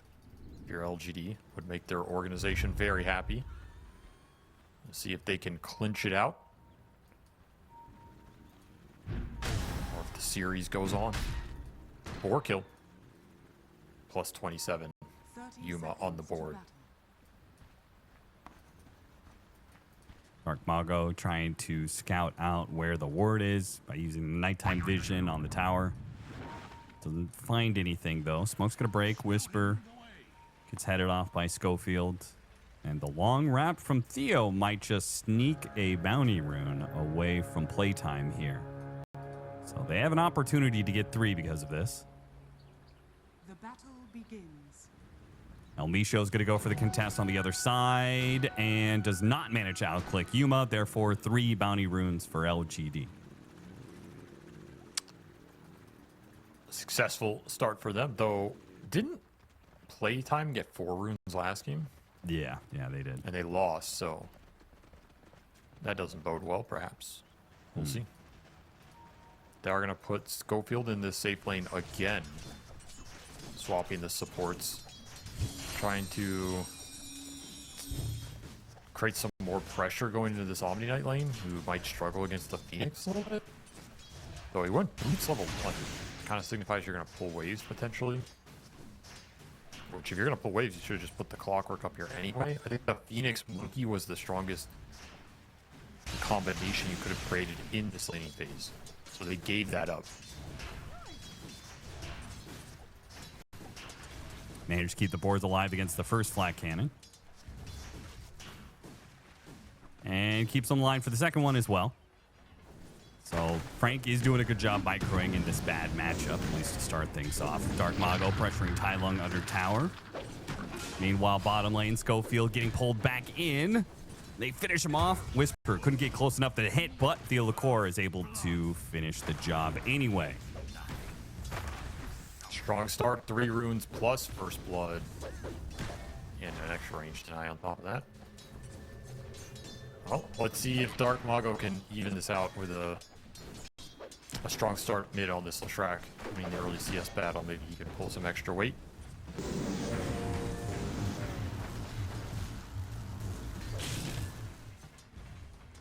Schofield losing no confidence, just goes right back into running into the 2 heroes that just killed him. Chucking cogs their way and seeing if he can get a stack on the easy camp. If he manages to get that stack, that's actually pretty big. He gets it. Grim can't take advantage of it, though. Stroking through the camp for some extra damage. That's true. See how easy it is to pull. Double melee lane sometimes can be difficult. Take advantage of that pull if there's a lot of pressure going into the carry.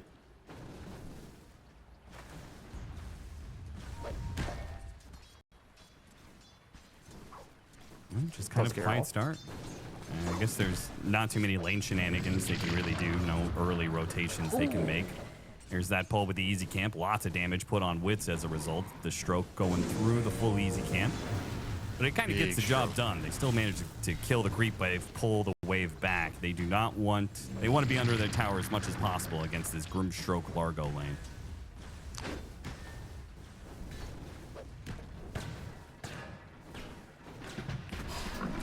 Schofield really wants the Lotus here.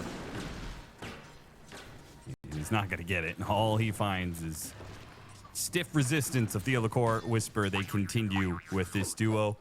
They kind of dominate the matchup. I mean, Wits isn't able to pressure the melee hero at all. He hasn't even put a level in Jingu yet. I think he was waiting to see how well this early part of the lane went. Didn't go well enough, you can get aggressive. He does have the boots now, but this looks like it's just going to be a farming Monkey King, which is great for Whisper. Not getting abused by some early Jingu nonsense. Frank, the rundown. One grenade dive, trying to create some space. Slowed down by the dive just enough. The rocket barrage stops doing damage to Frank. Well played by El Misho. They're going to take a lot of damage in return. Another Axis in 1. Might kill him? KJ still has Fairy Fire, and he also still has Healing Lotus. He's saving his heals for Yuma. Will pop the consumables for himself as needed.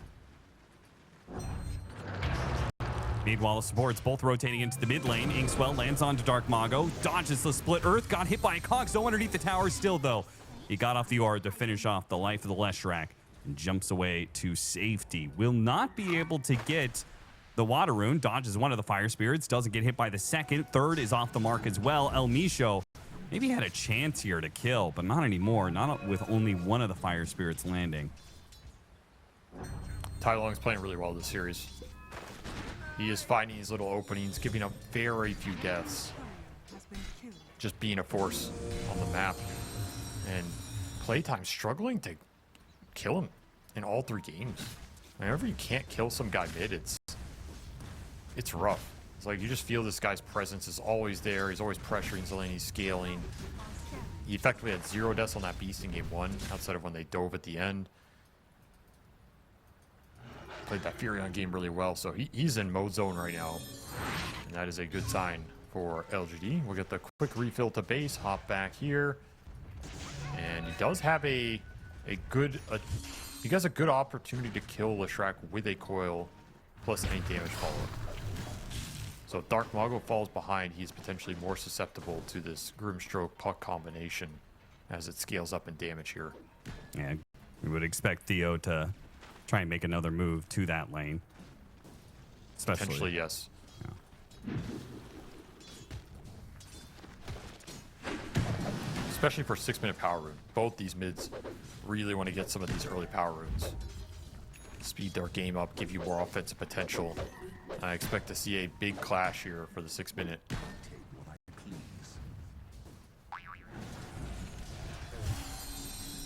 KJ trying to secure top.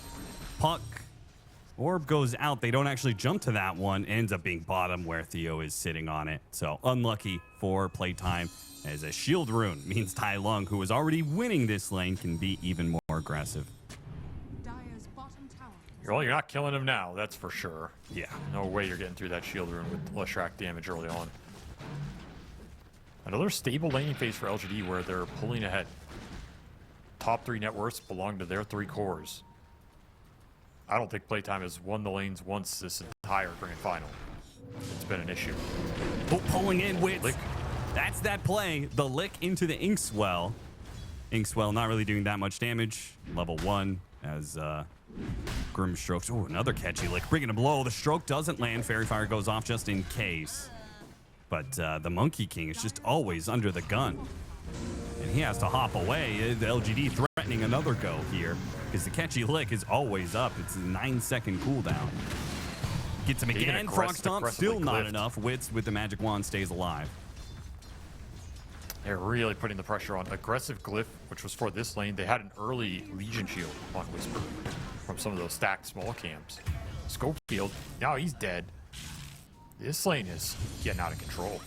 And it's going to be a Perseverance build up for the Monkey, Radiant's which, middle tower is under attack. I mean, it's either Mage Slayer or Battle Fury, right? It's got to be Mage Slayer, right? It's pretty good, this game. That's what I would assume. I'd assume it's Mage Slayer here. We'll see what he wants to go, though. If he feels like this game is going to be on him to carry, maybe this is Battle Fury Monkey King. I will say, if he goes Mage Slayer, that will be a big advantage for playtime. Because LGD also have a lot of magic damage. Or, excuse me. Tai Lung in some trouble. He dies just like that. A coil that wears thin. Now here comes Yuma. A big rotation. Lands a beautiful ultimate. Cutting off both Dark Mago and El Misho on the retreat. So while they may have killed the puck, they couldn't retreat out in time. LGD bring the numbers, and Frank is going to be kicked out of his own jungle area. So his rotation is met with some resistance as well. He doesn't even get to farm. Yuma's slowed down a bit. Now Schofield, maybe he gets too aggressive. Got off the cogs. Oh! Roar goes down onto Yuma, and KJ too far away to give him any heals. Yuma had just enough health, though. He's making a run. KJ has the heals for him. Now Yuma's going to try and finish him off with the repel and the flat cannon shots. Schofield, he's going to be run down by the rocket barrage. Another round of axes coming through. Frank, all these low health heroes chasing after him. Another round of axes coming up soon. El Misho, no fire spirits, no damage from him. Sees all of these heroes that they can finish off Frank during the silence. It's beautiful. They get the silence on him, and he dies to the catchy lick rotation from Whisper. LGD outmaneuvering. What a hit, though. Wits, no, the healer came through. 3 different heroes, 100 HP apiece, but not enough damage. Tai Lung orbs away into the creeps. Okay, they get that one. At least Tai Lung goes down, but it costs them even more as Whisper gets El Misho. What a disaster for playtime. At least Dark Mago, a silver lining to a very dark cloud, got the kill on Tai Lung again. They were lucky to clean that up at the end. Just the damage getting split across everybody. Level 3 purification, keeping everyone alive. They could have just killed Yuma off that roar. They thought he was dead off of the last poke. They did not commit the axes into him. A huge misstep by Frank, did not check the wand charges. And it ends up costing them so much in that sequence. These are supposed to be the skirmishes that Playtime want. And they should be winning them. And if they win those, they can get the power runes and win even more skirmishes. Instead, it's gone the opposite way. LGD continue to control power runes for Tai Lung.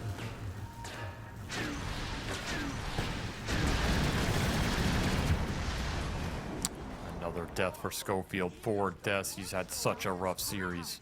Gonna bring the Monkey King up here again. Yeah, what's the point, though? If your support has already gotten himself killed, he's gonna try and go through the gate. They have a ward spotting him. Is this a no Jingu Monkey? Y'all remember, he's a 3-4-0. No Jingu. He's not that strong. And it's a fight. As soon as he shows himself in that bottom lane, he's just dead. The catchy lick is going to be up again to finish the job. What was that? He's just crumbling here. Yep. And he's thinking about the Battle Fury. If you're going to go Battle Fury with a Mage Slayer, it's kind of hard to be looking for early fights when you're trying to rush this timing. That is a bad death for him. Real bad in this game, as they're going to get a free tier 1 off that. Almost have the Soulbind online. This Largo is getting so much out of this early game. He's going Vessel? This is the first Largo for me that has looked really good. Yeah, it's owning. Grim combination did work. I'm still kind of back to that decision to put the Clockwork down there instead of the Phoenix. I think the Phoenix Monkey could have manhandled that lane. And instead you sacrifice your Monkey's potential for the Beast lane a little bit, which I just think is not nearly as relevant in this game.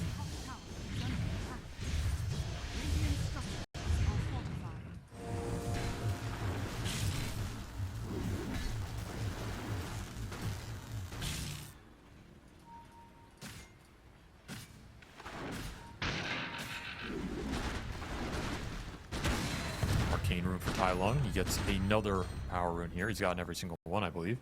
There's Vessel for the Largo. A lot of early fighting power available for LGD right now, especially if the Gyro is willing to join the fight. They do go for Blink on the Lesh, so Dark Mago, he's going to have to blink into this to get the job done. A scary proposition. It's a double-edged sword. He might destroy them quickly. He might get decimated just as quickly.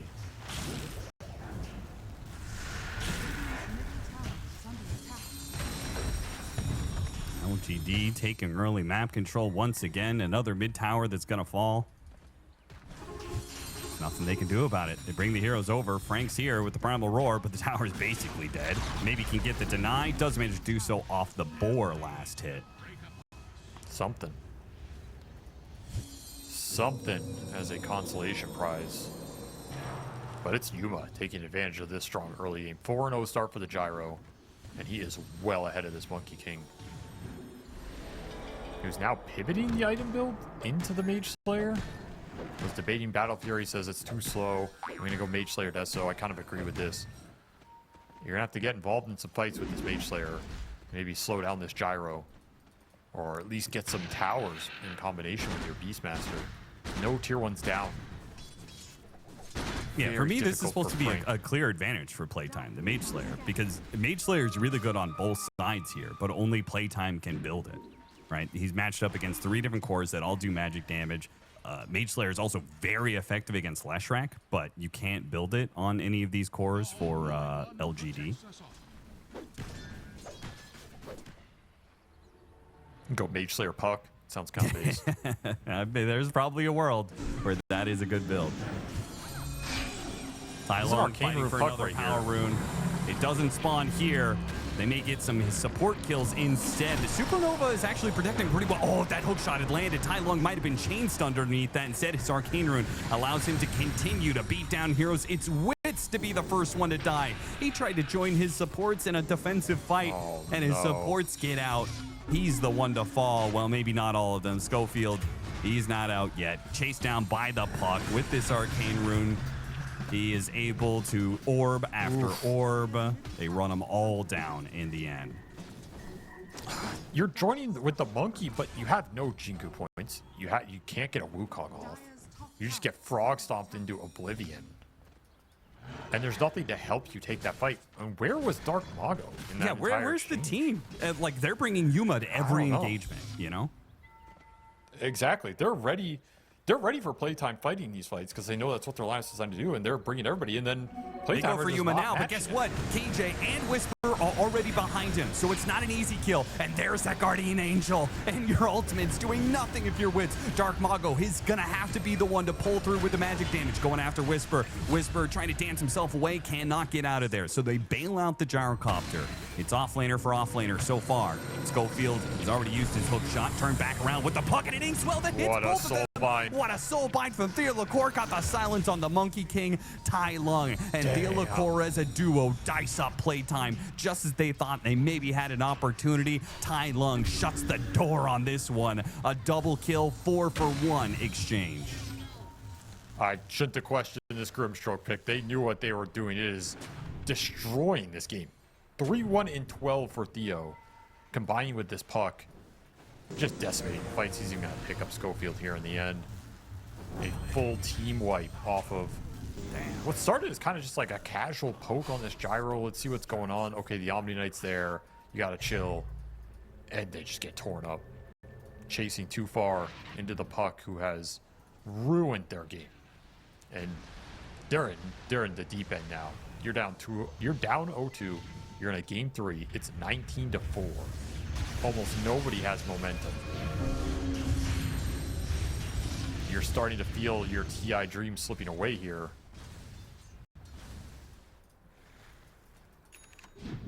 It's funny, Theolacore is maybe the, I think he might be the player with the longest competitive history on LGD. He's been around since some of those old days. He's been around for, I would say, a decade at least, playing competitively on a lot of these Brazilian rosters. And because he's kind of an old school player, I don't think of him as a Grimstroke player, you know? I think of him as the old school fours, Rubik, Lion, those kind of heroes. But he is kicking some ass on this Grimstroke, and LGD obviously believe it. He's doing a lot of work here. Dire's top tower is under attack. And I also think Tai Lung is playing this combination really well. He's going in very aggressively with the puck. He's not playing scared. He's not waiting to see what happens. Like, he's getting Inkswelled and he's going in, and this is enabling the Grim to land some really nice spells. So this duo has really taken this game over.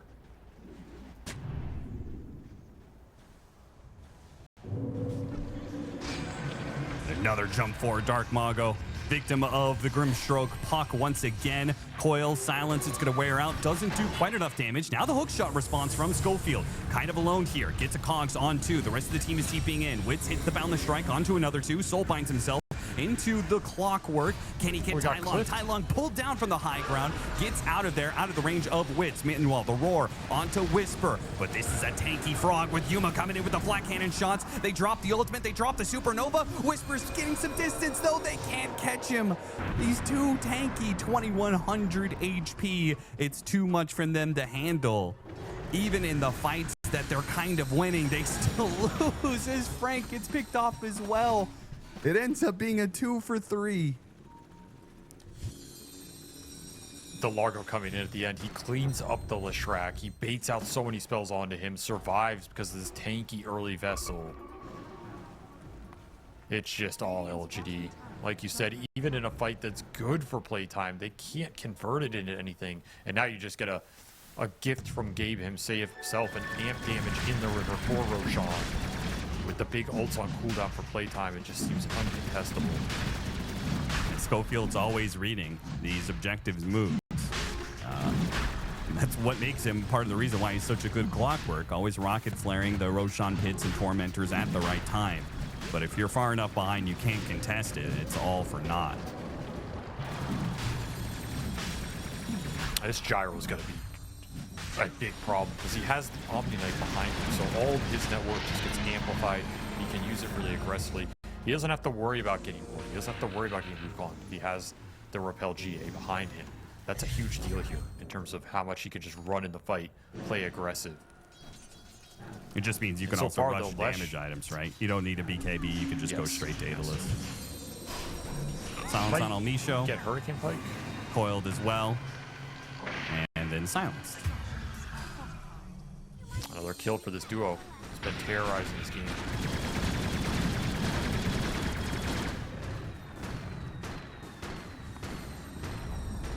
Dire's top tower has fallen. Frank finally gets that top tower. It's been a while, 20 minutes.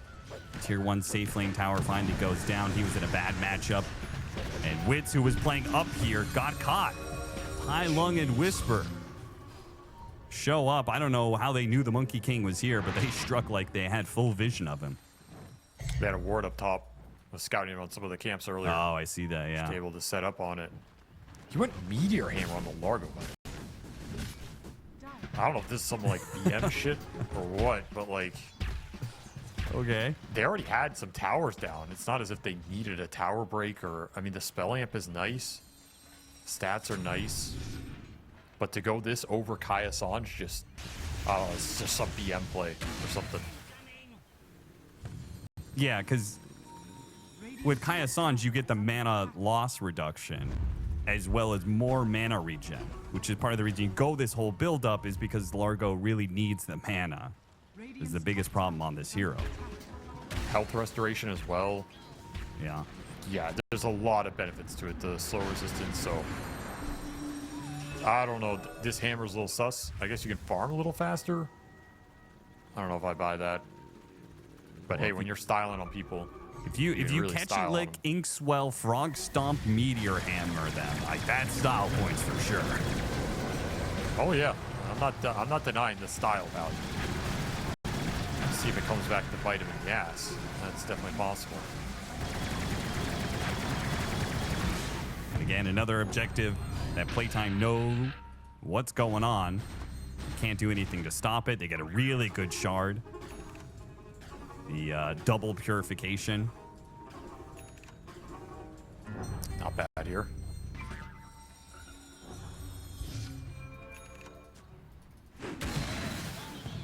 Okay, there's your Deso Monkey. So, to me, this is a moment in this game, in this series, where you have to No, find no, he something chopped down his to play. tree.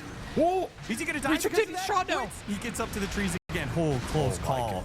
Frank on the pullback of the axes accidentally cut down the Monkey King's tree and almost left him victim and said it's just a Schofield death.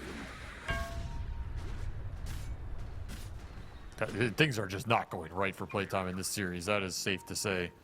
Yep. Again, you have to find something in this period because this Puck is going to scale really well in this game too. He has Croca Genius to up his damage. That is always scary to go late game against. Middle tower is under attack. You just got to run into Wits here. It feels like Witz has had to spend. He spent half of the game in the trees running away and the other half dying. Dire's top tower is under attack. Dire's structures are falling. And as a result, he is the lowest net worth core in this game by quite a lot.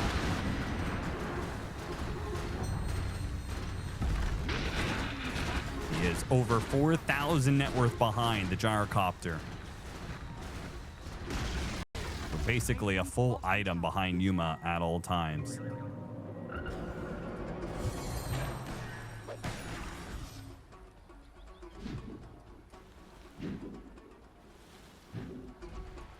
Radiant's middle Very tower quick cross map smoke with some extra move speed from the Frog. Running into Catch El something Micho here, hit by the silence, catchy licked. Radiant's middle Damn, too easy right now. You're just able to sit this gyro in the middle of the map, and there's nothing PlayTime can do about it because he's got the Omni Knight behind. He has Aegis, way too much HP to get through. They send the kill threat bottom with the Puck Grim, and that might just catch Dark Mago. No BKB yet. PlayTime what what a bleeding out all over the map. They can't seem to get anywhere to farm. Every part of the map is taken over by LGD with rapid patrols back and forth. And while you're doing that, Yuma is taking objectives. Took the tier 2 earlier. Now the mid tier 2 is almost dead. Because his Aegis is about to expire, he's not going to keep it going. But I feel like he could if the Omni Knight is sitting behind him. Radiant's top tower. Oh yeah, that's effectively an Aegis, right? Yeah. Like, I don't think he cares. And he went Hurricane Pike Manta, Falcon Blade, so he has 3,000 HP. And you could say, well, maybe he should have gone an early damage item, but I kind of like this because it's not as if they're lacking damage. He has the puck. And when you have 3,000 HP, that's a lot of time for KJ to react. Right. Like, if they go in and roar him, they drop a Wukong, you can kind of sit there and be like, you know what? Commit your spells, and then I'm going to bail him out. Schofield hookshot at his own carry there. Wukong's command goes out, zones away LGD from getting aggressive into this tier 2, but it's going to be another time the PlayTime are retreating. When was the last time they were on the offensive going for kills? Roar goes out. Roar. Silence on Wits. The puck is going to hunt him down unless he can jump into the trees ahead of time, but no. The damage just keeps on ticking. Tai Lung now going to try and get out of here. Another phase shift. Can they kill him here? The phase shift. Supernova over the top. Get the damage on him. Gets a little help from KJ. They're going to kill the Supernova. Another phase shift. Another heal. They keep the puck alive. They can't kill a damn thing at this point. The last time they got a kill, it was the 2 supports, but the cores lived through. Maybe Yuma. Okay, they got Yuma. They finally got something. A soulbind onto the 2 of them. Are they both going to die for this one? Tai Lung, double catchy lick. A frog stomp goes out. Schofield with a buyback. One dies, the other falls through, and Schofield left alone against 3. He falls as well. The buybacks can't even work to bail them out of this hole that they find themselves in. A 16,000 net worth lead for LGD in this game 3. Fountain farming your opponent in a game 3 for TI with a Meteor Hammer at 25 minutes. That's got to be a record of some kind. I don't know what stat category that falls under, but probably just falls under badass or something. Yeah. Dear Lord, they are dismantling them. I was like, that's also a play I think you almost never see Yuma make. Because he's such a... I don't want to say he's a conservative player, but he's very good at prioritizing his life as a carry. Yeah. Like, he has so many games of just 0 or 1 death, right? And for him to just run up the hill like that and be like, yeah, I die, whatever. Like, he knows they're just rolling this game, and he knows how big his puck is, too. And that Tai Lung is the real carry here. He's just killing him in his base. Stylish little stroke. Snakes its way across the screen to finish him off, finish the job that Tai Lung started. Radiant's top tower is under attack. This is getting demoralizing. I mean, you can't GG out because this is it. Yeah. But man, where do you go from here? This puck already has an A on disc. Tower is under attack. This Frog is just hammering your tier 2. It's like some pub game. You're getting pubbed on. 0-10 for Schofield. Completely shut down in this series. And they've got Soulbind to double up on your spells. And Whisper, if he gets a Lincoln's, can double up on blocking your spells. Though he maybe has gone a bit far. Roared, Dark Mago, teeping into the tier 2. KJ with the repel. Whisper, you can't kill him. You can't stop him from moving, and he moves so damn fast and is healing so much. They have 0 shot at killing him. Already has Encore, Lotus Orb available. Yeah, So that's gonna be Encore another Lotus issue in Orb, this and game. then soon Encore Lotus Orb and Lincolns. Like, how do you play the game as Beastmaster? Like, Frank? Oh, there's nothing. Dire's middle tower Nothing you can do. Roar is going to be eliminated very shortly here. Desperation mode for playtime. They're just going to have to get BKBs and pray that is enough to let their core stick in the fight. I mean, it is a great BKB game. You can ignore a lot of the spell damage.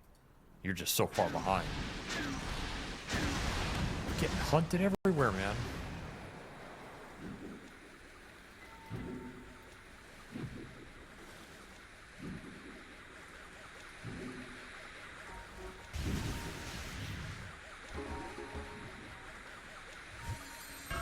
The missile is so annoying when you're behind like this, is the monkey. Because you can get away from the missile, but it just means that entire time you can't farm. Until the missile hits you, you know the enemy team has vision. They might be setting up on you off of that stun.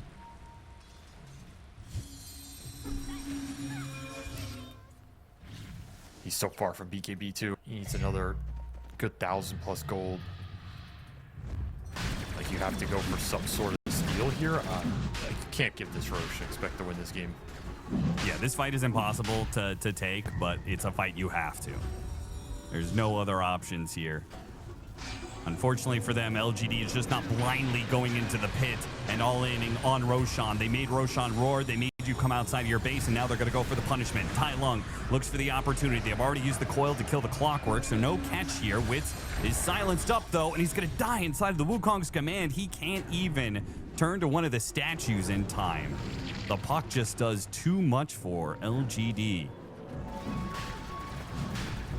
6 series from Tai Lung, that is for sure. Stepping up when they need it the most.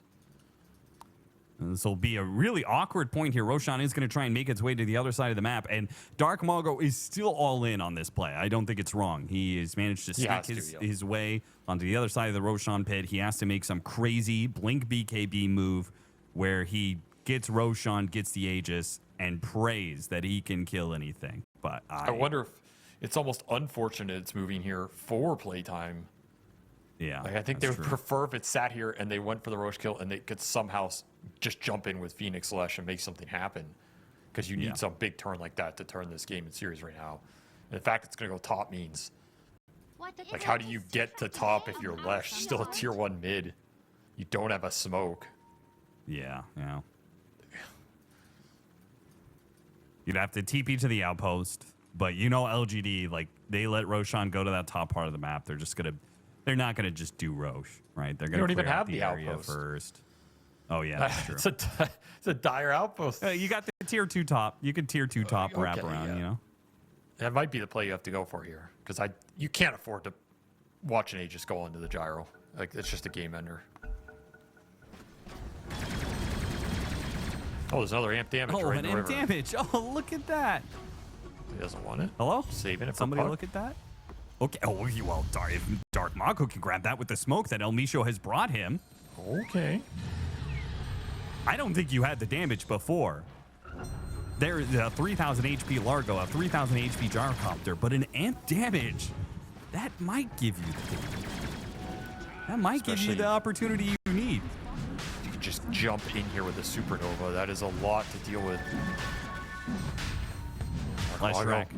Rocket Flare gets in the vision. Here he goes. Jumps in. Hookshot is off the mark. And the Aegis is grabbed by Yuma in time. Dark Mago will have to pull through against the second life of the Gyrocopter. The Supernova does explode on the gyro and they kill him. But Dark Mago's in some trouble. Hit by the Boundless Strike. Tai Lung is still going to chase after him with this coil, though. The Aeon Disc stopping some of the damage. The snap, though, on Dark Mago is troublesome. Yuma's trying to get out of here. Blocked in by Schofield. Bumped back by the cogs there a little bit. Well, Tai Lung is still dicing up heroes. It is still the puck that is the biggest threat here. No, they got the stunner. Thought him in the Boundless Strike. What a jump in from Dark Mago. It's the amp damage, the Rune of Dreams here for playtime that just might give them a chance in this game. If they could kill Yuma as well, it would be massive. Buyback's going to be used, but the damage they got him. Yuma's surrounded. Yuma's dead anyway. Your buyback is for nothing here. They're going to try and get more.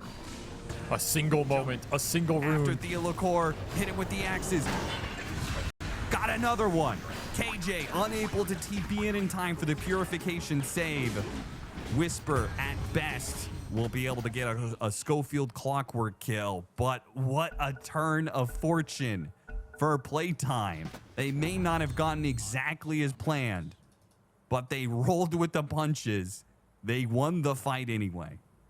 Is that enough to turn this game? That's a huge swing. Almost 10,000 net worth swing. A huge amount of XP for Dark Mago. You denied him this Aegis that could have pushed high ground. Completely caught LGD off guard. They left that rune and they paid a big price.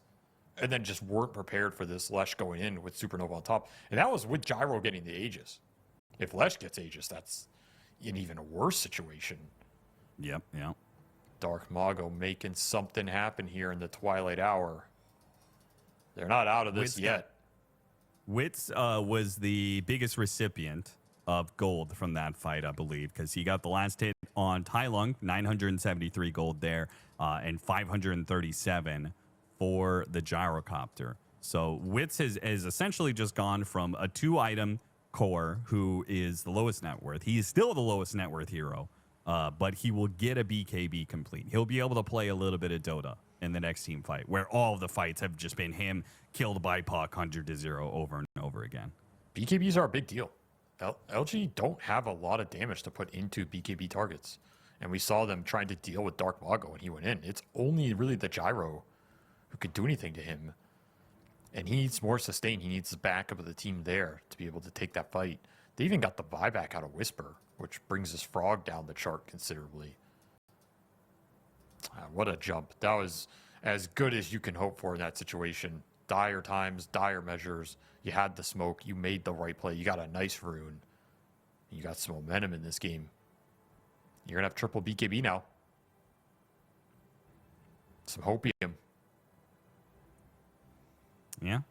I mean, a lot of the damage goes out the window at that point in time. You still have a Gyrocopter who's obviously very farmed, has a Daedalus, but he is the only physical damage threat here. So during that BKB window, your cores will stay alive. And it's going to be LGD who might have to back down from the fight. They're going to have to kite out those BKBs. A big factor for playtime is they did catch LG off guard, and the fight was very split.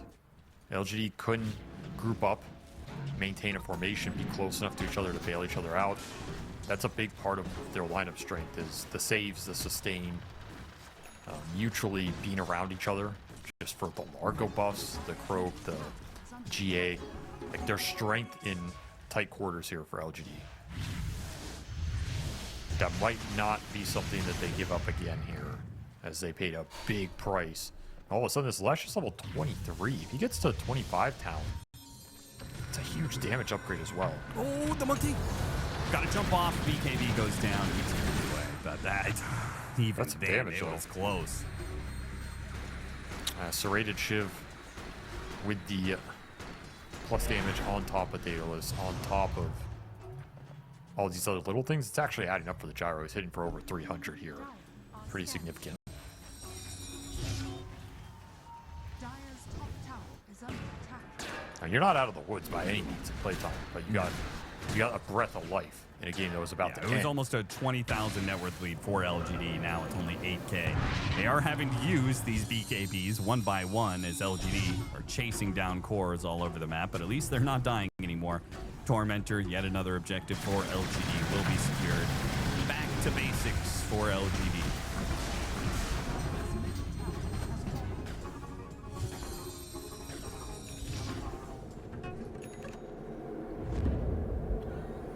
Keep grouping. Don't give up that sort of opening again.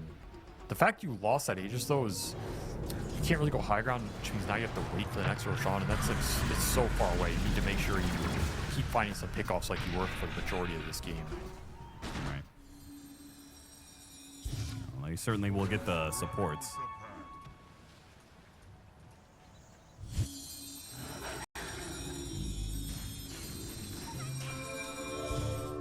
Wits thinks that the next item should be Scotty. That's quite good here. Anti-heal. A lot of heal in this lineup. You have to expect potentially Satanic for the Gyro at some point.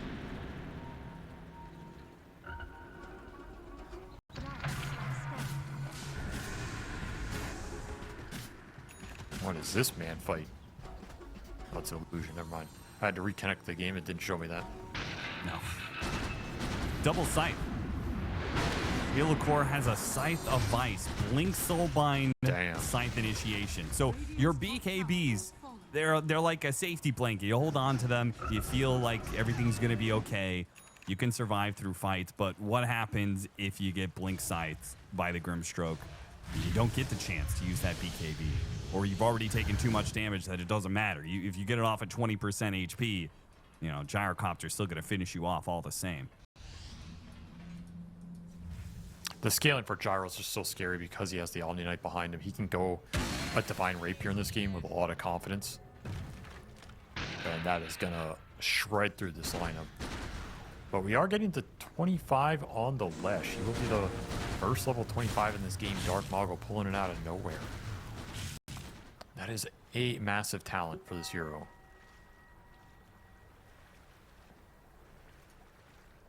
He got a Bauble or a Pendulum as well. Not bad options here. I could see either. I mean, if you're gonna go for the win, I feel like you get the Bauble. Like, Pendulum is super sick for Leshrac, but you're behind right now. Like, you just need to make sure that you outscale LGD. Well, he takes it. There's his 25. Dark Mago, he is online. These Edict explosions are going to hurt. And Omni Knight cannot save you from the pure damage here. That's a good point. However, if Yuma gets to his Satanic, then Yuma still has their survivability anyways, right? He got his own BKB, so he's not dependent on Repel all the time. And if he gets BKB plus Satanic, you can't just jump as Leshrac expecting that fight to go well. For sure. You got to respect this Gyro, what he can offer. Now, it can work if you get the Roar on the Gyrocopter. We've already gone over the difficulties with that, though, with the Largo, with his Shard plus Lotus Orb. It did not actually go for Lincoln's. It went for Aeon Disc. I mean, even if you get the Roar, KJ just blink repels. And it's all reset effectively with Repel GA. So these Roars are really... They're useless as an initiation tool. You're going to have to just keep it for in the middle of the fight and find some good target. You do have a Nullifier, which is pretty nice because you can dispel Repel now. So I guess you can Roar Nullify somebody. Also get through this Puck Aeon Disc a little bit. Aeon Disc on the Largo as well. A lot of defensive items for LGD. Maybe they'll run out of damage to a little degree if PlayTime can scale up here. The Phoenix is pretty fat. He's got full Shiva's pipe. Dire's bottom tower is under attack. Yeah, I do feel like LGD have not optimized for damage, right? With the BKB Satanic on Yuma, Largo not going an Aghanim Scepter, which I guess is his best damage item. Just full utility out of Whisper here. They're playing for the Gyro to carry, which is very reasonable. That's how they like to play with this hero. That's how Yuma likes to play it. If he gets a Divine at some point, all of this utility will pay off through his big DPS. And his Puck is still doing a lot. He has his own Bauble. He's got Plasma. He has level 25 now. That Waning Rift becomes hella annoying. And they are regrowing the lead. They've corralled PlayTime into their base. Dark Mago finishes Bloodstone. So now he has a lot more sustain. He's a big boy. This Lesh is going to be doing some work in the fight no matter what. Even if you kill him, he's taking somebody with him. Yeah, 4,000 HP. Gotta imagine, like, effective HP-wise, he's sitting at, like, 8K. He jumps in, Shivas. Oh, yeah. Bloodstones while he's doing damage. It's a lot of space to work with. It can also make the fight chaotic. LGD want a straight-up fight where they get their frontliners in front of especially the two supports, but they probably don't want the Largo getting jumped either. If the Lesh just jumps in, especially on the back line, it disrupts all that formation and makes the fight chaotic. It can get really weird for LGD. Like, you're going to try and focus Dark Mago down. If he survives off of BKB Bloodstone and you waste a lot of time, then you might land a big Roar. Then you might land a big Wukong. And you do have double Nullifier now between Monkey and Beast. So the Omni Knight's presence, not as reliable. The Aeon Disc, not as reliable. There's a third Aeon Disc, but they're buying all these Aeons into the Nullifiers. I don't know if I like this too much. I'm okay with the Omni Knight one because his Repel isn't useful, but he needs to be able to be in the fight where the Leshrac is using his Guardian Angel. Like, that is still his Repel is useless, but his Guardian Angels is still useful. But and the GA doesn't just do needs anything to make sure against... it's useful. The GA only does anything against the Monkeys. It doesn't do anything against the Lesh or the Phoenix. Yeah, but it's not like Leshrac is going to kill the Gyrocopter on his own, right? I don't know. At some point in time, Monkey King has to help him get that kill, and that's where KJ can offset that.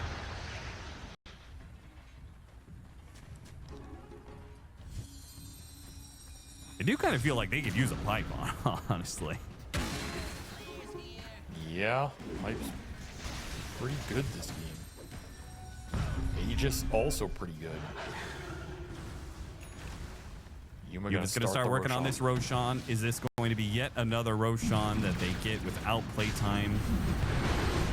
Getting in there as a team. They've made their move before. Smoke is going to be broken a bit by the Puck, who with his long range between the orb and the level 25 talent on the Waning Rift breaks one of the smoked heroes. Don't want to give them the opportunity to catch him inside the pit, though. Awkward. Great Nullify Roar. He's going to be picked off with the Nullifier Roar. Now the Soulbine's going to be able to catch these two heroes, but he activated the BKB, and look at that! The Gyrocopter's almost in the seats, and he's keeping him alive, but every hero is focusing him down, and they've got him. KJ couldn't get there in time with the Guardian Angel. He got tagged by the Supernova Explosion. Tai Lung, though. Now he's going to be chased down as well. Tai Lung, he's going to try and carry this through with Whisper coming back into play. There's that Guardian Angel chasing after the Phoenix. They'll get a pick off here. They may have gotten the Gyrocopter, but ultimately there is 2 carries on the side of LGD. Tai Lung coming in clutch here, carrying that second half of that fight, salvaging an otherwise rough situation. A 4th death, and oh, look at that, an Arcane Rune for Tai Lung. Oh, yeah. The carry of LGD, who's still alive, give him the best possible rune. Just did so much damage to the Leshrac. He blinks in there with overwhelming blink. He's the damage leader going into Dark Mago. Just couldn't heal back up. As you had the face tank, so much of the gyro damage. Was a big buyback from LGD on the Whisper Largo. They bought the Theolicore Grim as well. Technically didn't get Roche. El Micho loses his courier. He was trying to get a refresher orb. Tai Lung, they could have taken Roshan, but there's no point. They want the Aegis on the Gyrocopter. So instead, LGD hit the base. They're going to get Elena Barracks. Playtime will hold on to their buybacks. Is this risky if you die here in the base somehow? Yeah, for sure. Got a Yule Scepter. Let's see if they can catch him in the cogs. Awkward positioning. Got a Nullifier on him. But Puck, without being hit by the cogs and chained into something, is under no real threat. Mag's coil so strong. You will get out here, so you just go do Roche. Almost impossible to contest without the clockwork vision. Oh, he's got to buy back for it. Schofield will not let death deter him. So once more, gonna force a Roche roar. Can you get here though? It doesn't look like it. Love how Tai Lung is keeping them back, playing in the triangle and their base at the same time. These constant Illusory Orb, Waning Rift, jump back out, jump to the orb over and over again. And it keeps them away from the Roshan pit, securing it for Yuma. So he's got an Aegis and a Refresher Shard. Now they just need the gold for the Divine Rapier, and they can all in. Combine that with level 25, and you will hit peak Gyrocopter. Honestly, I think they kind of have to win with that. I don't think their lineup gets any stronger, the way they've itemized. Mago. He's got a ward on this, so he'll see this coming now. But he maybe didn't respect it quite enough. Blink Scythe goes in. The Gyrocopter didn't fall through, though, and the Gyrocopter's pretty slow with no boots. He slots in the treads. Dark Mago pops the BKB. Big Split Earth goes out immediately. The repel, and here comes Tai Lung. Tai Lung caught 2 inside the coil. And it pulled out of the Wukong's command. It's going to be both the Guardian Angel and that Sage, but Tai Lung is the one to die instead. Somehow got caught inside of the Wukong's command. Gyrocopter pushes forward. Can he carry this fight? The Supernova right in front of his face, but they feel like they can't kill it. And a Nullifier placed onto Whisper. Dieback. It's going to be a dieback on the offlaner. And Yuma is so damn slow, he's going to BKB TP away. The hook shot! Schofield build his ultimate for this moment right here. Playtime have been given another opportunity. They shouldn't lose anybody here. 2 deaths on the Gyrocopter. The Nullifier goes in, flat-handed shots. Dark Mago with the Bloodstone, he'll stay up. That was the only potential risk there, was would Dark Mago die to the damage of the Gyrocopters. He stays alive. They wipe LGD. There's so much staying power.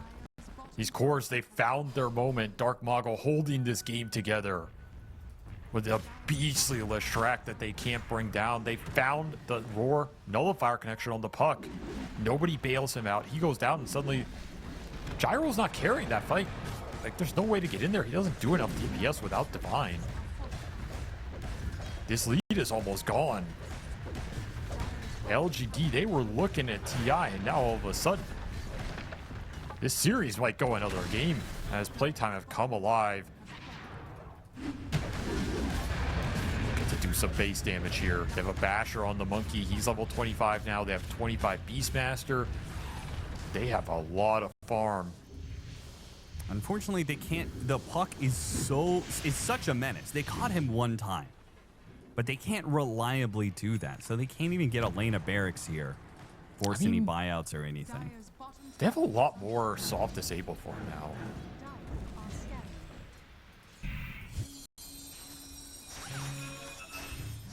scanning. I think it's hard for the puck to exist. Even if they don't stun Tai Lung, he can't really sit there and deal damage to them without dying.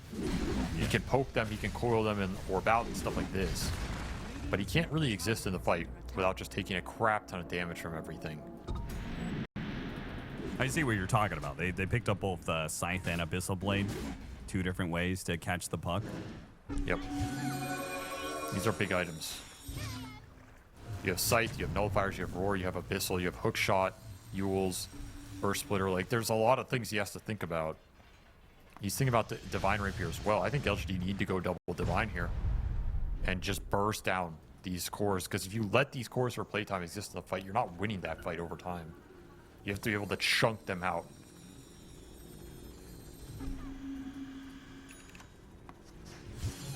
That's quite the risky all-in play when you don't have the extra life anymore. Shouldn't have bought the Meteor Hammer. You shouldn't have bought that damn Meteor Hammer. That's all he's thinking about right now. What about Gyrocopter not going axe, right? Yeah, that one's a little more defendable because they're playing a timing push with Aegises and stuff and Omni Knight. And they were winning this game considerably. Sure. But it does hurt you now. Your scale's a lot worse for sure. We do see Divine #1 come out for the puck, so Tai Lung hitting way harder now than he was in any of those previous fights. These coils with the Ags hits are gonna hurt if you can't get out of them. Is under attack. Do you leave it on attack damage, Yes. coil, and then once the coil is done, do you switch it? Is that how you play this? Or do you keep it just because you're doing so much phase shift damage with all No, the you attacks? keep it. That spell amp is negligible compared to even one attack going out off of the phase shift or coil or whatever. Puck can right click a lot in fights too, so yeah, I don't think you're playing some fancy shenanigans with that. And it's going to be double coil in the next fight. He's going to buy an Ag Synth and slot in that refresher shard. What is the buyback situation we see? Playtime smoking out. I get paused on. There's some buybacks in this game, but not for everybody.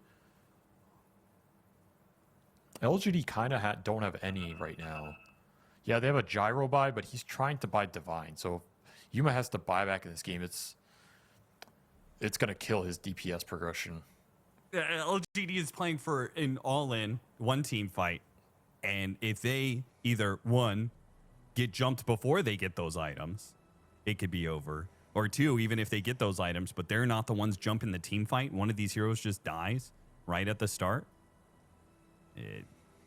game over, go next.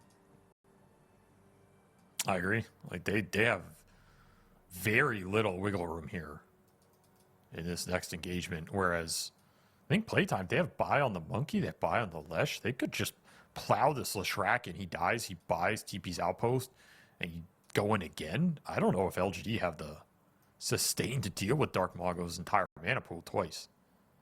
It's an issue.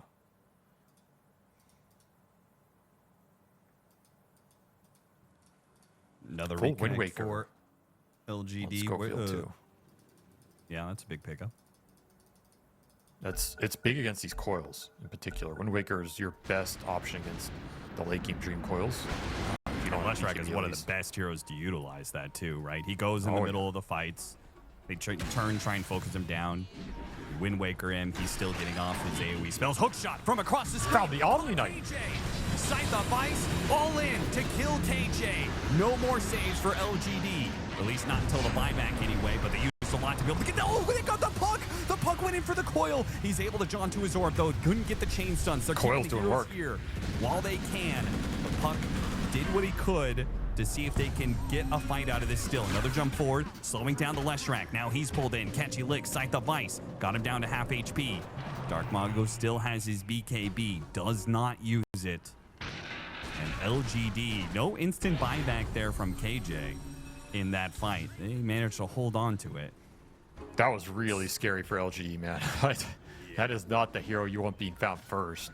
Somehow they salvage it into a 1v1 trade with the Aeon Disc and the coil just being such a massive damage threat without the puck even having to be there.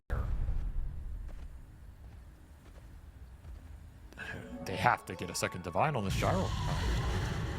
And just send it. This game has become very scary for LGD. There's a lot of pressure on them in this one all of a sudden. And buybacks available for playtime. They have some wiggle room here.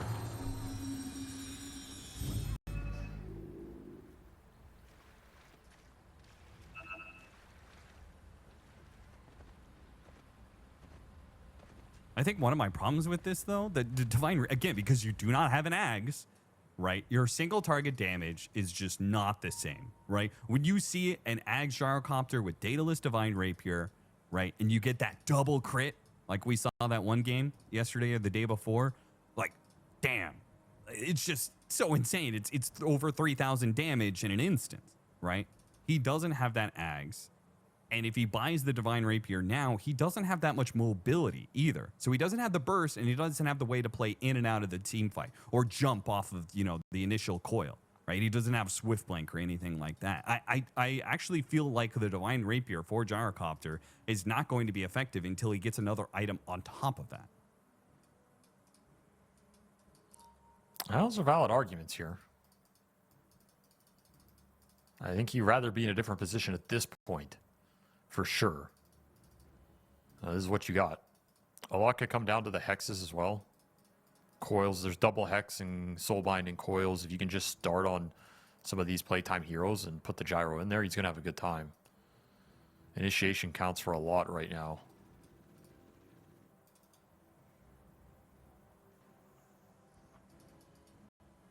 Aeon Discs are on cooldown for LGD right now for another minute, both for Tai Lung as well as for Whisper. It's almost level 30. And, kind of a nice talent to get this level 30 talent for the Dream Coil. You have like a 20-second Dream Coil with all this insane poke damage. You could just play fights purely off of him going in, coiling, jaunting out, see what happens. Wait 15 seconds, do it again. That's kind of absurd.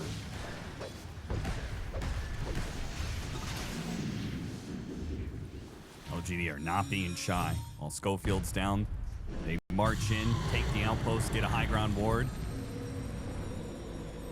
And even approaching the base and using the banner without the Divine Rapier being purchased on the gyro. They're holding the buyback, I guess. Here's the coil. Single-handedly puts the Leshrac at half HP.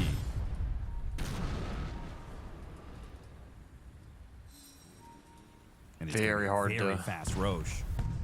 Oh, you can't go high ground without Aegis in this game, so... Buyback situation is... all core buybacks available for playtime. Still a very good situation for them. Haven't bought out or anything. They have smokes available. Roche is being hit, but there's no way you can just force it now. I think you have to take the fight. Still with that refresher shard. Mid lane, Frank. He's got a break on him. Blink forward. Caught the Monkey King. He has BKB. Wukong's command. Everybody got out in time. Tai Lung even had to refresh for it, but he weighing risks away. Meanwhile, Dark Mago chased him into the river. Got Scythe of Ice. The hook shot's off the mark. Yuma's trying to focus him down right now, but he doesn't have the damage to do so. And Dark Mago certainly does the other way around, trying to pull him back with the catchy lick. Lotus Orb bouncing back some of the damage, but still, Yuma pulled away. Can't Not good live. enough. He dies in the end. Can they clean anything else up? Scythe of Ice, they still have some low health heroes. Tai Lung can still carry through this fight. He's got the Beastmaster. Up next, the Phoenix. El Misho has no dive away. He's going to be left behind as well. So 2 for 1 there with a buyback of the gyrocopter. He can buy back. They get Roshan. They only needs a little bit of gold to get that Divine Rapier and make the commitment. The all-in play see the for the high Leshrac, ground. no Coil on BKB. Dark Mago. Dark Mago, no, not like this. That ward, a god tier High ward. ground ward just ruined playtime. He will have buy, but that's absolutely Roche gone unless the Clockwork makes some insane play. I mean, great kiting from LGD. Yeah, you lose your gyro, but you really made them commit so much for him there. This double supernova, the Wukong came out early. You have to jump in with the Lesh. It just takes so long to kill Yuma that Puck's able to go back in at the end. There's no BKBs. He's going to be king of that second half of the fight. Hookshot blocked by an illusion. Blocked out by the illusion from Yuma. He Wind Wakers, but is still stuck Not here. then. Not then. So that's another refresher shard for the Puck. Aegis for this gyro. Can now buy Divine. Instantly buys it. Cheese as well. This might be it. There are buybacks available for playtime. There is no buyback on the gyro. If they are able to hold and win the fight, they will win this game. There's a refresher for Monkey. Double Wukong available now.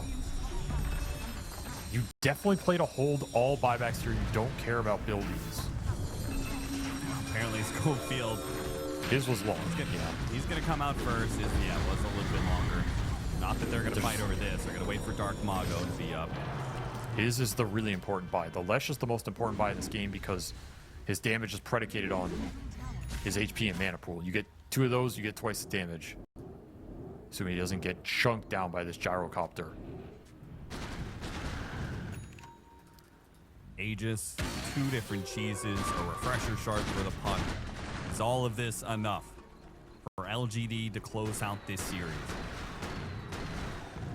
Honestly, I see a world where Yuma wants to farm an Ags plus Ag Synth. Yeah. The issue is it'll take too long to get there with the Aegis intact, so I think you just get have the to go 60 without it. minute items, which is pretty dangerous. Yes. You get the Deso on the Monkey King and the blood right whatever item on the Leshrac, increasing the AoE. The other thing is Real nasty. you have buybacks on all your other heroes right now, so you can kind of play with 2 lives on the Puck. You can play with them throwing a bunch of spells on your Largo and him coming back in. You have Outpost to TP2. Like, there are some tools you can use to wear through the lives here on the side of playtime. No, it's just the one hero whose job is to hit the high ground is the one hero that doesn't have the buyback. He has the extra life in the Aegis. But that's still a lot. Coil on El Micho. Not killing him. Not quite. Oh, the What? final hit. There was one more hit that came in. From what? I don't even know. Another round Three-man of coil. A 3-man coil this time around. Now Schofield might be dead. Schofield's Oh dead. There's my nothing he can do God. about it. No. Wind Waker. It dodges the last hit that was coming out. Holy. Dark Mago. He just tried to keep LGD back as best he could, and he does so without using the BKB. Phoenix has no buy. That was just him dead. He didn't want a BKB for it. You have to commit. Goes out, but they've already pulled through, but mostly out of this area. They need a little bit more. The Guardian Angel trying to keep him alive. Catchy lick. Nullifiers holding him inside the Wukong commander, and there goes the Aegis. A second life, but this is going to be no BKB. And Tai Lung strikes. He goes for Dark Mago. Dark Mago at half HP. Yule Scepter goes up in the air. Frank's dead in the back. Dark Mago. A missile lands right before he can hit the splitter. Yuma's committing the split shots, and that will He has finish off buyback. Dark Mago. The Monkey King might be dead as well. Wits almost gone. Jumps into statue form, and he's good for now. No turnaround bash. He hit the nullifier in the puck, but Tai Lung puts him in the dirt. That is going to be 2 buybacks more used by playtime. They are left with only their 3 cores, and they are running out of resources. No ultimates, no refreshers. They've blown through everything. And Tai Lung is fresh as ever. He's got another coil to be put to use. 30-second Dream Coil is way too oppressive in this game. There's just no good answer to it other than full sending into the team fight. Here he comes, LGD. Lincoln's up, ink-swelled every buff you have in the book to make sure that Tai Lung feels safe to chase after these playtime heroes, put them all the way back into the fountain. Tier 4s are gone. throne is exposed. LGD, they're going for it. PlayTime have to push outside of their base. They have to go after LGD here. Yuma, no, repel, stops that stun. Dark Margo commits anyway, doing what he can. Can he put out the damage to kill Yuma with the Scythe of Ice? Akechi, look, another heal goes out. Dark Margo keeps on chasing. A nullifier put in. Guardian Angel being used. Yuma is staying alive. The Monkey King is dying. Dark Margo's going to be up next. Kolbin into the mist. Oh boy, it's over. This is going to be an LGD victory. LGD are going to the International. What a... do I even call it a comeback? That was kind of a comeback in the end because so much momentum shifted.